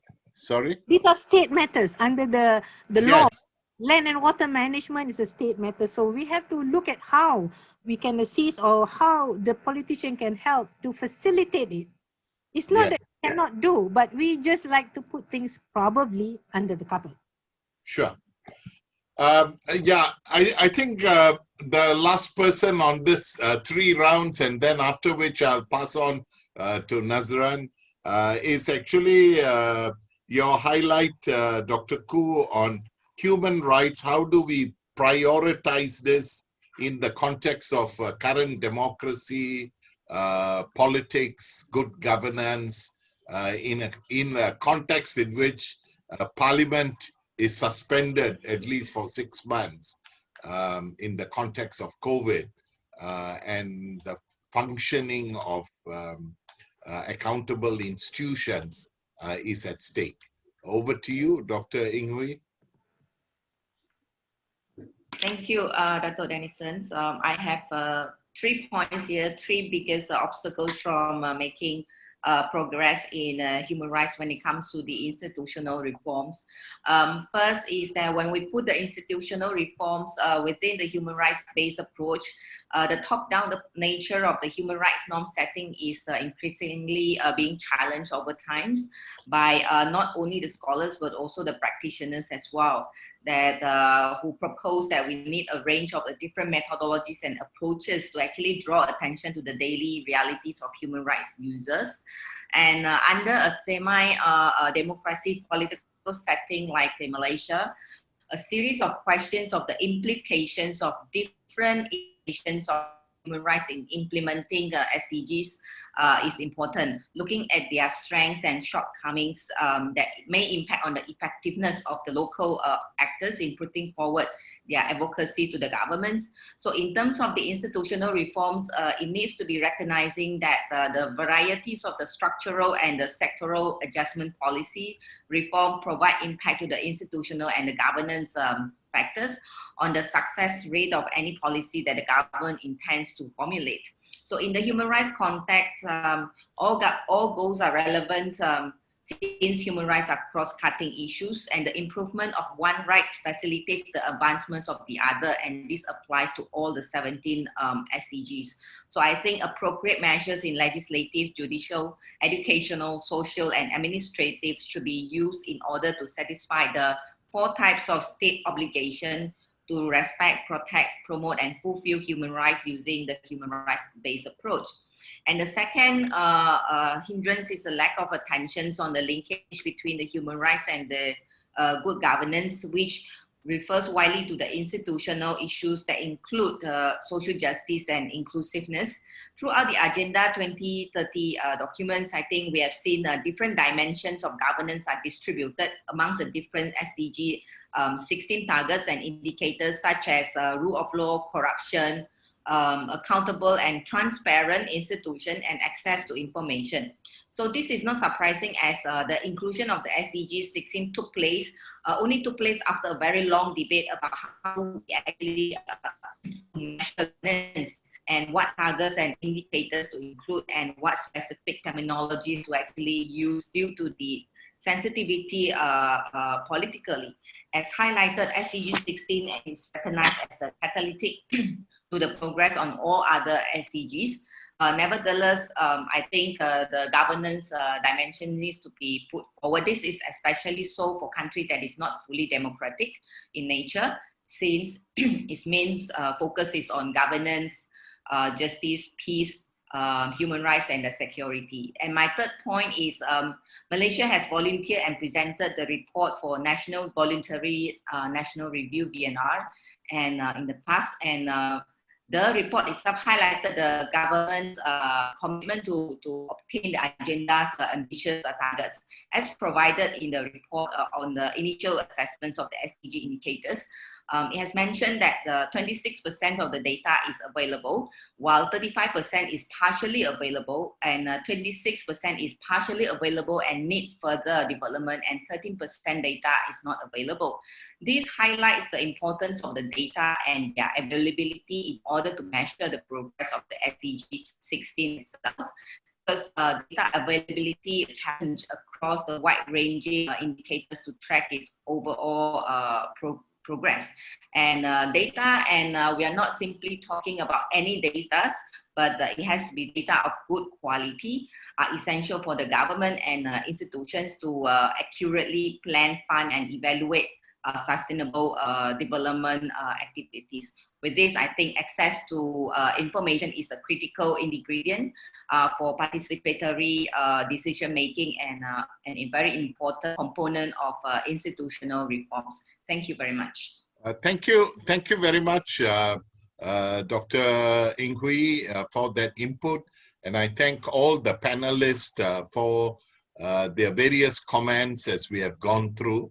I think at this point, I'll pass the time on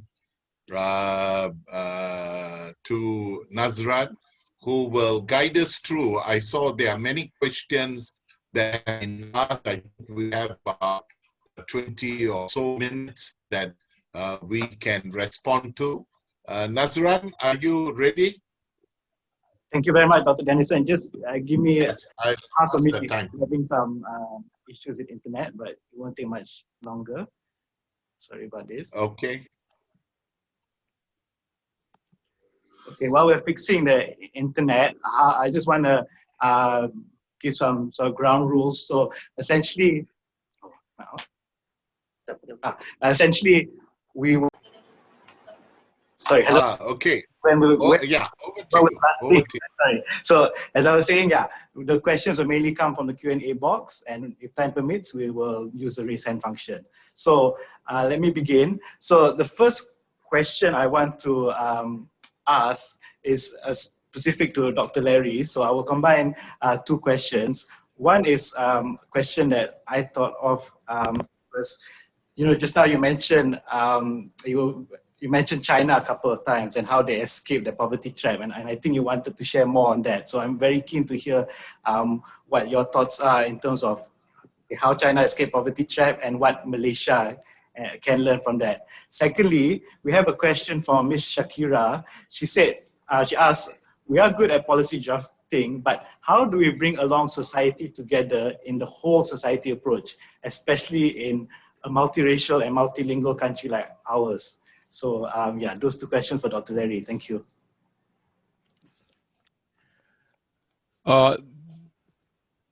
Shall we answer this, or you're going to take a whole series of questions first, Dato?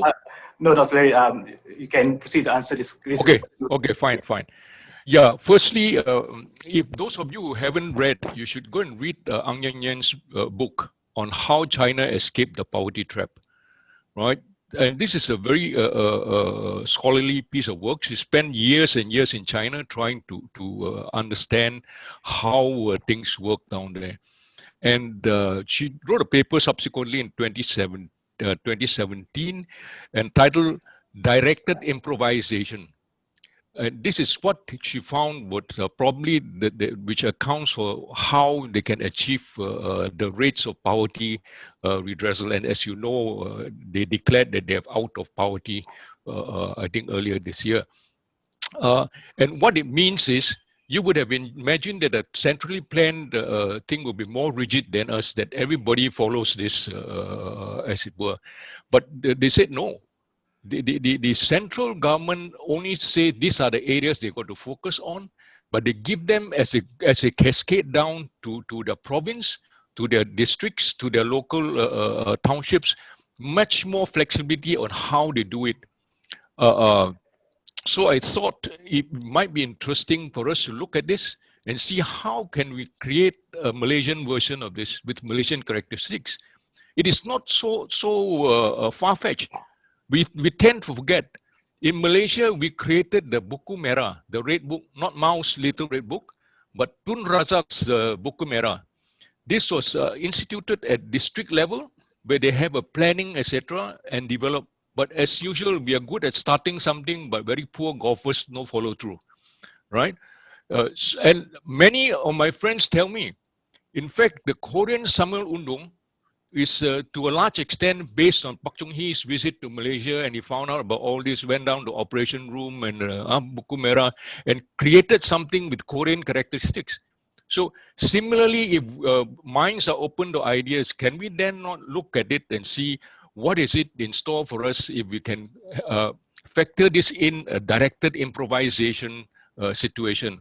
Of course, there's a lot of problems, and some of you well know there's a difference between that's not buku hijau. Buku hijau is buku hijau, buku merah is merah. Buku hijau is on agriculture. Buku merah is how do you develop rural areas, right? It's not by any stretch of imagination why late Tun Raza is so revered in terms of his rural development initiatives. Then very quickly moving on to policy drafting.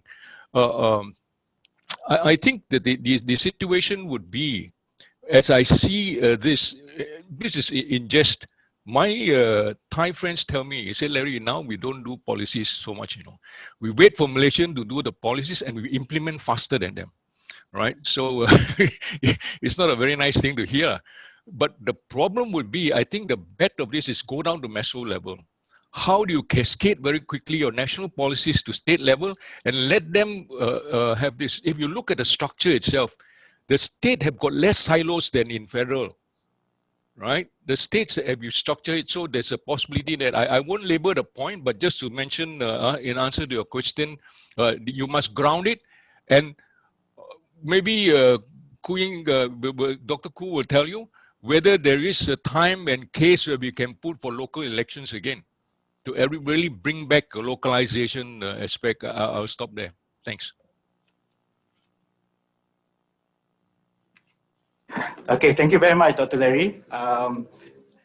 So the next question I'd like to ask is to Dr. Salma. So I'll combine a couple of questions. So firstly, I noticed you did respond in the Q&A box, but I was wondering if you could elaborate a bit more on the role of private sector and maybe specifically sustainable finance. How much can we tap into that and what else they can contribute, as well as the question of transparency of budgets. Do you have any thoughts on that matter? Are budgets transparent enough, or should there be more improvement in that field? Thank you. On the alternative financing, our study with in the academic science, we are looking at various models because we understand the fact that the government currently cannot support all the things that we want done, because just water supply alone, that goes into billions, and then this is just water sector, and then when you look at flood mitigation, another few billions, and then other things another billions. I don't have the figure at the moment, but we should be getting the figures at the end of the year. So we are looking at a few model, and they are studying it now under the Ministry of Environment and Water, where water is there. So it includes what you already know in terms of what are already in the public, the PPPs and the other things. But another interesting is crowdfunding. And this crowdfunding is more for the smaller projects, which Mr. On would be interested to know, because the target is for the what they call that, the water supply system in the rural areas, the telaga and things like that. So this, in fact, is tied in with the wakaf sukuk, so that everybody can put into that, and then everybody can take it from there. It's under a certain management, which is under the Ministry of Water, Environment, Water. There are some others. So it is being studied when you talk about modeling, financial model, and sustainable finance. And again, if you Google wide enough, you can also find some proposals of sustainable finance to look into what can be drawn out from local local groups. As you know, Malaysia was identified as near developed. So normally we have difficulty in getting international financing, except for some certain areas, you know, for studies like this. At one time, we had support from World Bank as well as ADB, but the government decided not to take it. Not that they cannot, but the government decided not to take it anymore, and that's the one thing. On the transparency, this is a bit tricky because when it comes to budget, we would like it to be transparent, but we have to change the mindset of our leaders, in the sense that being transparent is not it's not that bad. But I suppose we need to be a bit more developed in terms of civic mindedness, you know, because there are areas, of course, that we are looking for, like financing for communities that can be made transparent under the 12 Malaysia plan.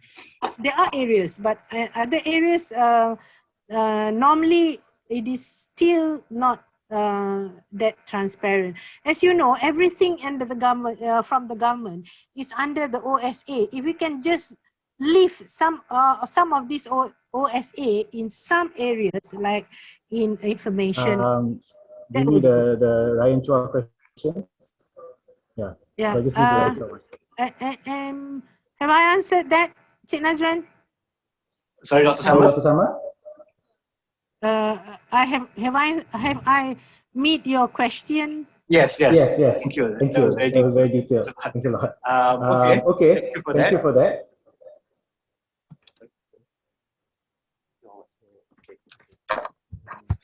Sorry, just a Just second. a second. Just having technical issues. Apologies for Apologies for this. this.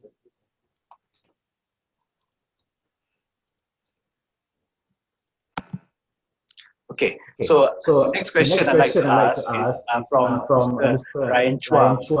He's asked a couple of very good questions, so I will just combine them and paraphrase. So, following the recent... Nazran, you need to off one of your mics, Nazran.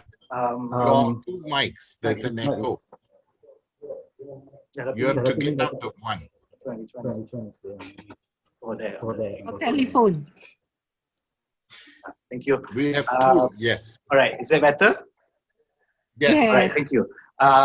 So, as I was asking, Mr. Raichua has asked regarding, due to what's happened the last year or so, both the COVID-19 pandemic or public health emergency, as well as a political emergency and the ongoing, I guess you could say, political instability in the country, how do you think this affects the implementation and localizing of SDGs? So this question, because it covers all topics, but I will direct this question first to Dr. Koo Ying Hui, and then maybe Mr. Konon Sain can also respond to this as well. Thank you. Thank you, Nazran.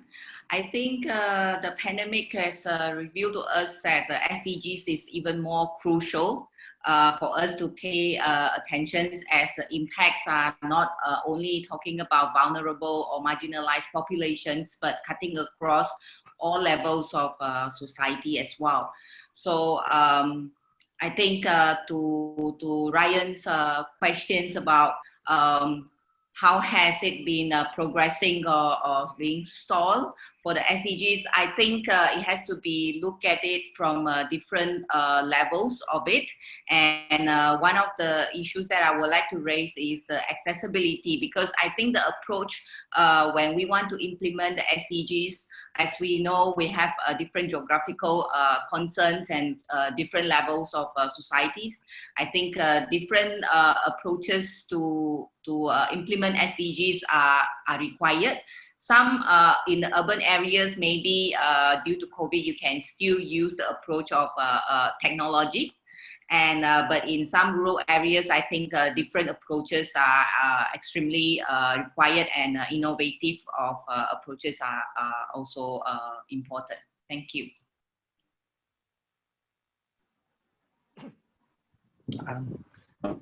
Thank you, Would Dr. like me to- Queen Hoi. Mr. Kon, do you have any thoughts on this? Yeah, just a short one. Yes, I totally agree with Ryan that the COVID has actually made it much more difficult for the SDG frameworks to be operationalized, particularly because partnerships is such an important part of the SDG goals, and how to implement it, bringing the different stakeholders together, and with the ban on travel that has affected it very badly. So I think perhaps new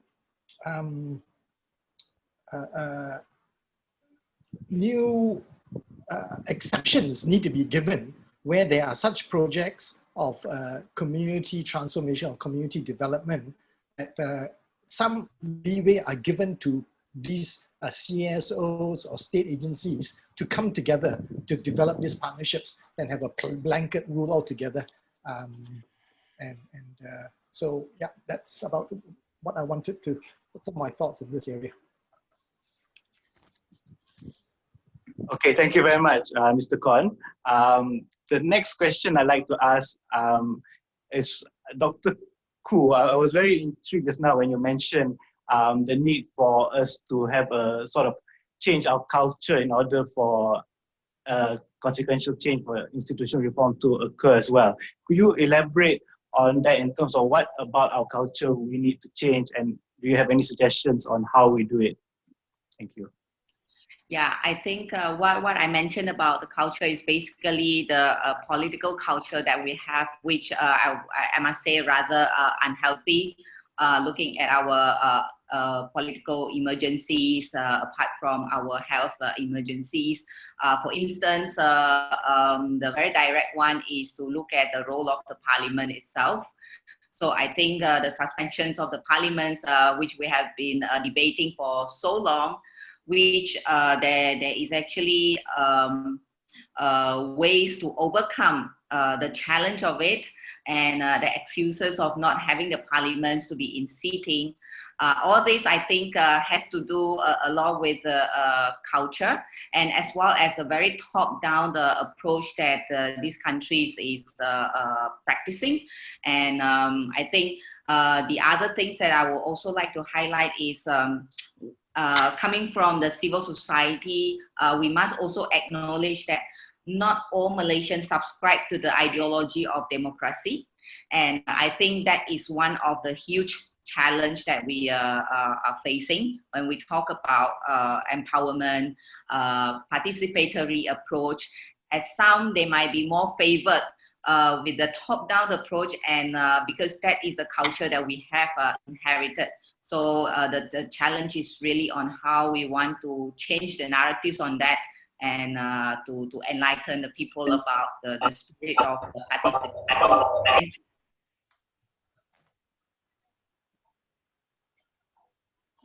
Okay, thank you very much for that, Dr. Koo.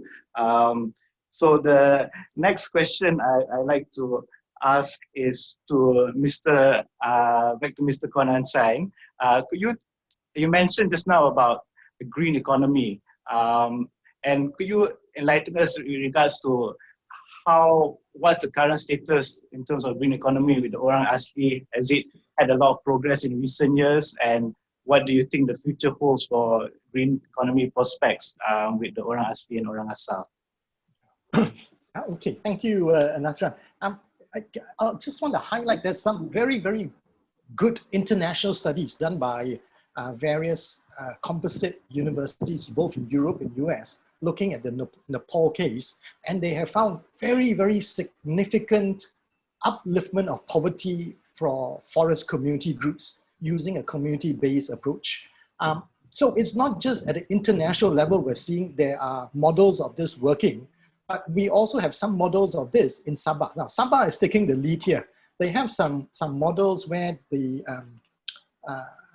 forestry department at the state level have taken on more innovative ways to redefine community forest and allow community-based forests to co-manage and coexist in these reserve forests. And that's proving also very positive impact upon the community.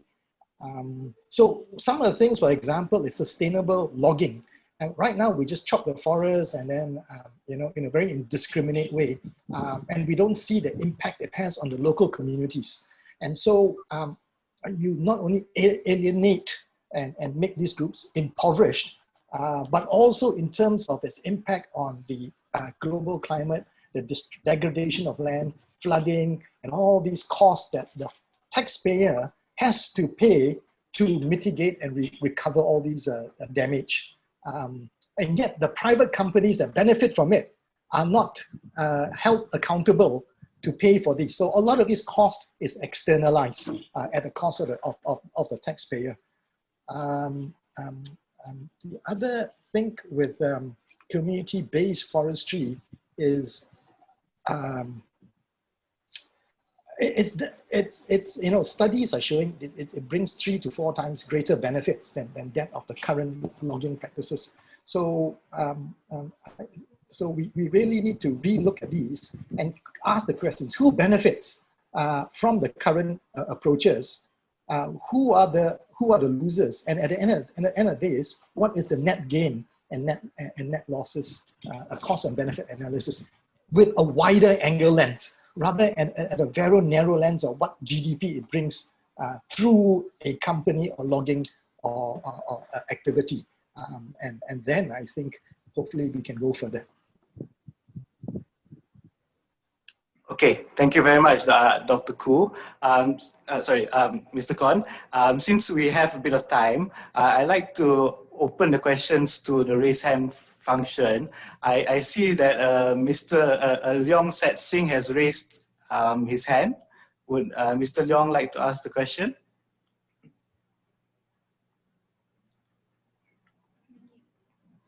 Oh, sorry.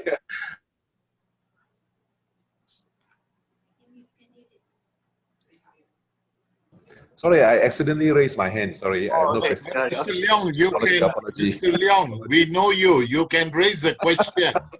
Okay. Mr. Leong. Not today. Not for today. Okay. Yeah. All right. Okay. The next question I like to ask is to Dr. Salma. You mentioned just now that we need to involve NGOs a lot more in the process to combat environmental issues and climate change. How do we reach out better to NGOs, and how do we make best use of them? Do you have any thoughts on that? We, in the water sector, I think in 2019, we had 20 FGDs and retreats and things like that. We invited every stakeholders, which include the CSOs and the NGOs, and that's where we draw in a lot of ideas, and we've come up with a proposal for what should be the strategy for the 12 Malaysia plan. The only thing is still not yet launched, so we can't, be talking about it until it's launched because it's embargoed at the moment. So what I'm saying is that we need to, reach to each other. In fact, this has been for some time already, I think, in the government sector. Only thing with SDGs, it's beginning to be, getting to be more frequent, where we bring in the NGOs. The one thing that we have not been able to bring in is the politician, because I think we need to bring in the backbenchers, because they can talk about it. The NGOs, we talk among ourselves all the time, but we are not decision makers. So we have to reach to the decision makers. Emergency or no emergency, the flood and the climate change will happen. The flood and the climate change will happen and will occur. So how do we, interest this group, which actually is looking after our daily survival in a sense when it comes to during the wet season and the dry season. Really, the NGO, whether you give them the opportunity or not, they will come and ask. But I don't know. Nasran, can I intervene? I'm not moderating, but as a paper writer, if I can make an intervention. Okay, in the paper, I think mine is one of the last papers, I wrote on the role of civil society organizations in localizing SDG. I know Alizan also drew the example of the all-party parliamentary group on SDGs. But the example of what I have captured in my chapter is that it's a multi-stakeholder group. That means, firstly, civil society since 2015 organized itself under economic, social, environmental grouping that met together from 2015 onwards. We were part of the EPU review of the VNR roadmap and so forth, even now. And the civil society, together with Parliament Malaysia, initiated the first all-party parliamentary group. We started off with only 10 members of parliament, but now we have 30 members. It's a formal registered group of the parliament, and we managed to secure in 2020 2 million from MOF, and in 2021 we have secured 5 million for localizing of SDGs. Now, in that process, we are working with a large number of public universities and academicians and with members of parliament in the parliamentary constituencies. We did the pilot project that Alisan made reference to, and in that we discovered that parliamentarians know their kawasan well, they know the local groupings in the kawasan, and the call was for a decentralized approach of planning and resource allocation. So when we meet local people, they can tell you what are the problems, how to solve them, but they don't have resources, and we are trying to work with local authorities, state and federal government to address them. So there is an opportunity and mechanism, but we need to develop it further. This year we are reaching out to 30 parliamentary constituencies, which means 30 districts. But I think some of the challenges are there, but the potential is there as well. Just one last word. I think our problem with civil society engagement is that it is consultation. Sometimes it is taklimat, sometimes it is just input driven. It's not partnership where we are equal in decision making, monitoring, execution. Civil society has tremendous potential. Just look at Onsen. He's a lawyer trained, but in the work that he's pioneering, or Inghui, who is also in the university, but in a human rights organization, ProHam, and so forth. And many of us are wearing many hats in that context. Thank you for that opportunity. So just throwing in as a participant now. No, that was very, very helpful, Dr. Nielsen. Thank you so much for your contribution. Okay, so I'm conscious of time. So this will be the last round of questions, and this will be open to, I would like everyone to answer this. It's quite a broad and important question. It was asked by Ms. Rojeka Scarlett in the group chat. The question essentially is, do you think we can achieve SDGs by 2030, us as in Malaysia? I'll start off with Dr. Larry, and then Dr. Salma, then Dr. Koo, and then Mr. Kon, and then maybe Dr. Denison can say a few things on that matter as well. Thank you. Let me put it in this way. I think the important thing is the process itself rather than just the outcome in this. And if in the process and which we are doing, and part of the thing which my latest hobby horse is two things. One is to look at how can we turn weaknesses into strength. And secondly, how can we rethink and in fact rethink and recast some narratives which we have inherited in terms of development in our country ourselves. And in that process, I actively look, and now I'm hindered because of this restriction in travel. I'm very much a ground person, and I talk to people at the ground level. And you can find at the ground level very interesting things which are happening. They are protagonists, they are icons who are actually on their own or using some of the government programs, but with this directed or on their own initiative, improvisation to come up with more interesting things which we do. And if we take that our minds should be open to ideas and how do we develop, and that's why I take China example and Korea example and so on and so forth. But of course, to localize and anchor it and put in some Malaysian characteristics. So the short answer would be, it will be very difficult, but it doesn't mean that something, and always, as always, something, well, not everything is still better than nothing. And progressively we go down there, but the big advantage we get is the process itself, the learning. If we can, through this process, in some examples, in the all-party parliament thing, which we'll listen to tomorrow, if that is the way which you can develop, and as always, is going to be a building block basis in terms of nation building. Thank you. Super. Yeah, Dr. Please go ahead. Okay. I'm really grateful for the SDGs, the goals, because it allows you to work with the public sector, private sector, and this one, and the NGOs to move things forward. And we in Malaysia takes a lot of time.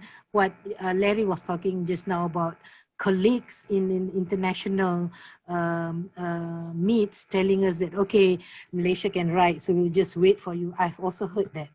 So we need to change our mindset that we can do it. Singapore, when it comes to integrated water resources management, their score under the UNEP monitoring is 100%. And because they need it, they don't have that much water. But in Malaysia, UNEP's, again, one thing, the evaluation is done by the country itself. The United Nations system is like that. The country evaluate yourself. So our people evaluate ourselves, that time was in the 40s, 40% out of 100. So I hope the next evaluation, once all the systems are in place, and it is all uploaded, will go higher than 40. At the end of this year, last year, that was evaluated. I do not know how much is it, but as I said, it is something that we can use to push the things further. And knowing we know our people, and we know that it is not going to be easy to sell this thing, but we still push through, push along. That's my answer. Thank you, Dr. Sama. Dr. Koh Ying Hui, please. Yeah, I think the SDGs are both opportunity and also challenges as well. And I see that as a mechanism that we can use, especially for the public. And also, I think it is something very similar with the Universal Periodic Review that we have, which is a mechanism that has been highly criticized, but yet it provides an open doors for more criticisms and more peer reviews and so forth. So I think I see SDGs as something similar of that level. And I would just like to highlight about whether are we going to achieve the SDGs in 2030. That is a secondary question. But the very first question is, I think the MDGs, if we see the Malaysia's report, it was beautiful. The report was done beautifully, as if we were to achieve everything. And I think that brings us to the concerns of the transparency of the data. the data is really crucial, and it's just not simply any data, but it's quality data. And but without transparency that given to the public, I think we might have beautiful records by 2030, but it might not reflect the reality as what we experience in our MDGs as well. Thank you very much.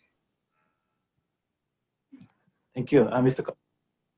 Yeah, thank you, Nazran. I echo the same sentiments. I think the more important question is not so much whether we can achieve the SDG by 2030, whether we can, we're just warming up. I think our engines are just warming up at a top level. The civil service is now taking this on board, but to translate that down to state and district level is going to take a lot of hard work. And if there is political will and there is and they fully push the weight behind it, possible.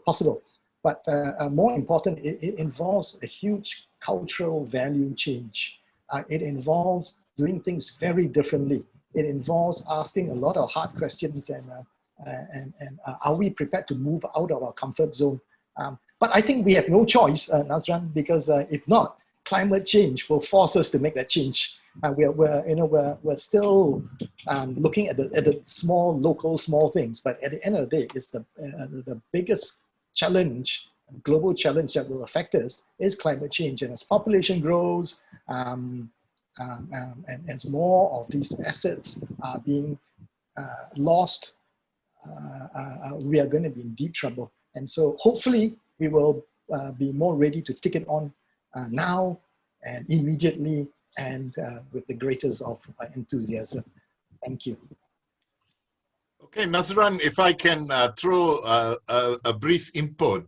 I think I'm looking across 5 areas. One is that if we look at the 17 SDGs, in some areas, like how we achieve MDGs, I think the scorecard is very good. We could look at poverty, education, healthcare, certain areas, because these are quantifiable measures through the indicators. You can put a scorecard. Are we going up or going down? Now, if we took the Dawson report, there are 2 areas where we either stagnated or are going down. One is environment, the other is human rights, good governance, institutional reform. So I think in most course, we would be able to reach in the next 10 years because there is the cycle of 2 development plans, the 12th and the 13th plan. But I would be very cautious or not so optimistic on the environment and human rights front, which will require a lot of areas of work over the next 10 years. But if we look at cross-cutting issues, I think this is going to be a challenge. So how then do we link economic, social, environment, which is the SDG way of looking at it, and not silo? That would be areas that we might not move that far because of the nature of the politics and reality, but we need to address them. If we take thirdly, partnerships, I think we have come a long way. APPG, EPU partnerships, the steering committee, the various models that are emerging. I think private, public, civil society, academic, I think this has good potential and can be developed. Fourth, which we all discussed and we found were problems, data collection. Dawson has made it their central focus as a champion for SDGs, and this is very positive from a centrally controlled database. They have challenges, but I think over the next 10 years, data collection might be made possible and access to those kind of data. Fifth is capacity building. We are talking of district level, local authorities, civil servants, civil society and others. I think it is possible. So I would put a higher scorecard for us as aspirational, but in some areas it will be a real challenge because of entrenched political, economic, and other sorts of areas. but we can do a scorecard to see, and the 2021 VNR report will benchmark that. The Dawson report does give some indicators where we have progressed, where we have not. And I think we need to be far more open in that context. Thank you, Nazra. Thank you very much, everyone. Those were very, very useful insights. So it's already 12:30, so we can bring the session to a close. But before that, I'd like to, of course, thank all the panelists, of course, Dr. Dennison. And also, I just want to point out that there was a number of questions in the Q&A box that I wasn't able to ask because there was some internet issues. So apologies that we weren't able to ask more questions and I had to improvise. But I'd also like to ask Ms. Miriam Fisher if she'd like to give any closing remarks. Yes, thank you so much. This was a very mind-boggling discussion. Thank you to all our speakers for these inputs. I think a few keywords that we all take away is the need for an inclusive approach in this, an all-government approach, but actually also an all-level approach. Yeah? Things can't be only decided on the federal state level, they have to be also decided locally. The community has to be taken along. This was actually something that went through all of the 4 areas we talked about. Coordination is another thing that we definitely take away today.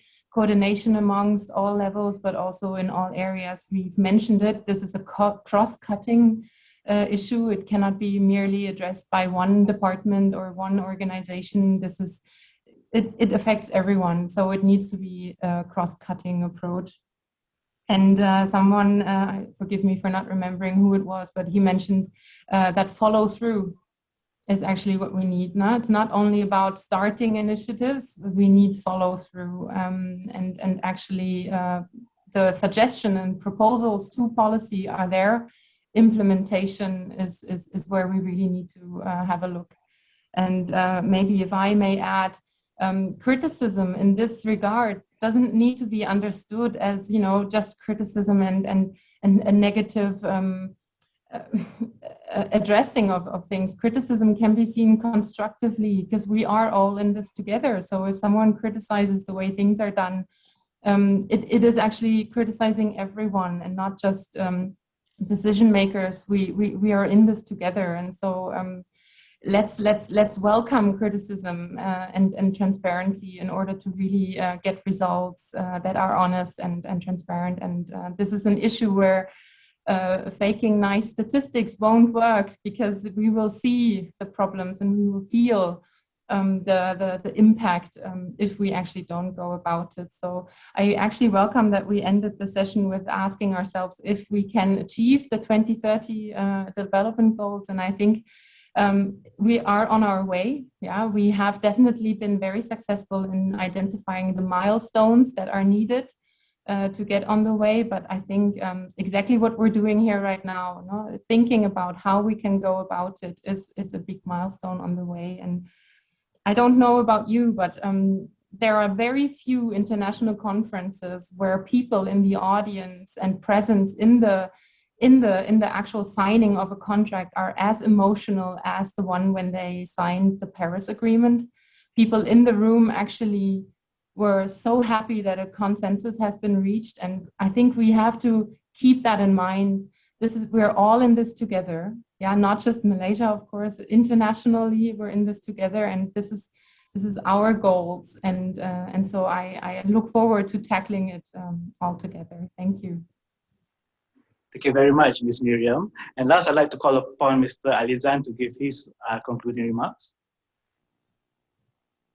Thank you, Nazran. And first of all, thank you to everyone, especially the speakers, for what I thought was really, it was really a brilliant session. And this is, you know, I'm going to go back to the framework provided by Dr. Larry: broadening, deepening, and regrounding. I think the key thing where SDGs bring, one thing is broadening. Now, just from today, how many times have we seen a panel session of a water expert, a food security expert, human rights expert, and expert on indigenous peoples in the same panel? Now, this is what the SDGs brings. We talk about interconnections, etc., but we bring the discussion on the same platform, and this will help the interconnections, interlinkages, and so on. So this is where the broadening will help, hopefully, be influenced by the SDGs. In terms of deepening, we're talking about implementation today. There are many questions on implementation in particular, and in Malaysia, I think we are all very concerned always about the implementation. So I think there are many questions still, but this is where I think the next step is, again, as Dr. Larry also said, this is a curtain raiser. So tomorrow, Roundtable will be talking really about the policy implications. So we really need to distill this into real policy implications. But however, in terms of the deepening, we also, from the book and from the session, we've also already observed a few implementation mechanisms, for example, partnership models that are already being catalyzed for now. In terms of regrounding, I think that's the most difficult part. I think, you know, Konon Sen spoke about the green economy, etc. Now that will take a much longer time, but this is where SDGs will become a transformative tool. So going back to the last question, I think I completely agree with Dr. Koo Yung Hui and others that whether we will achieve it is secondary. I see SDGs as a tool. It's a tool towards attaining the goals rather than just trying to attain those goals.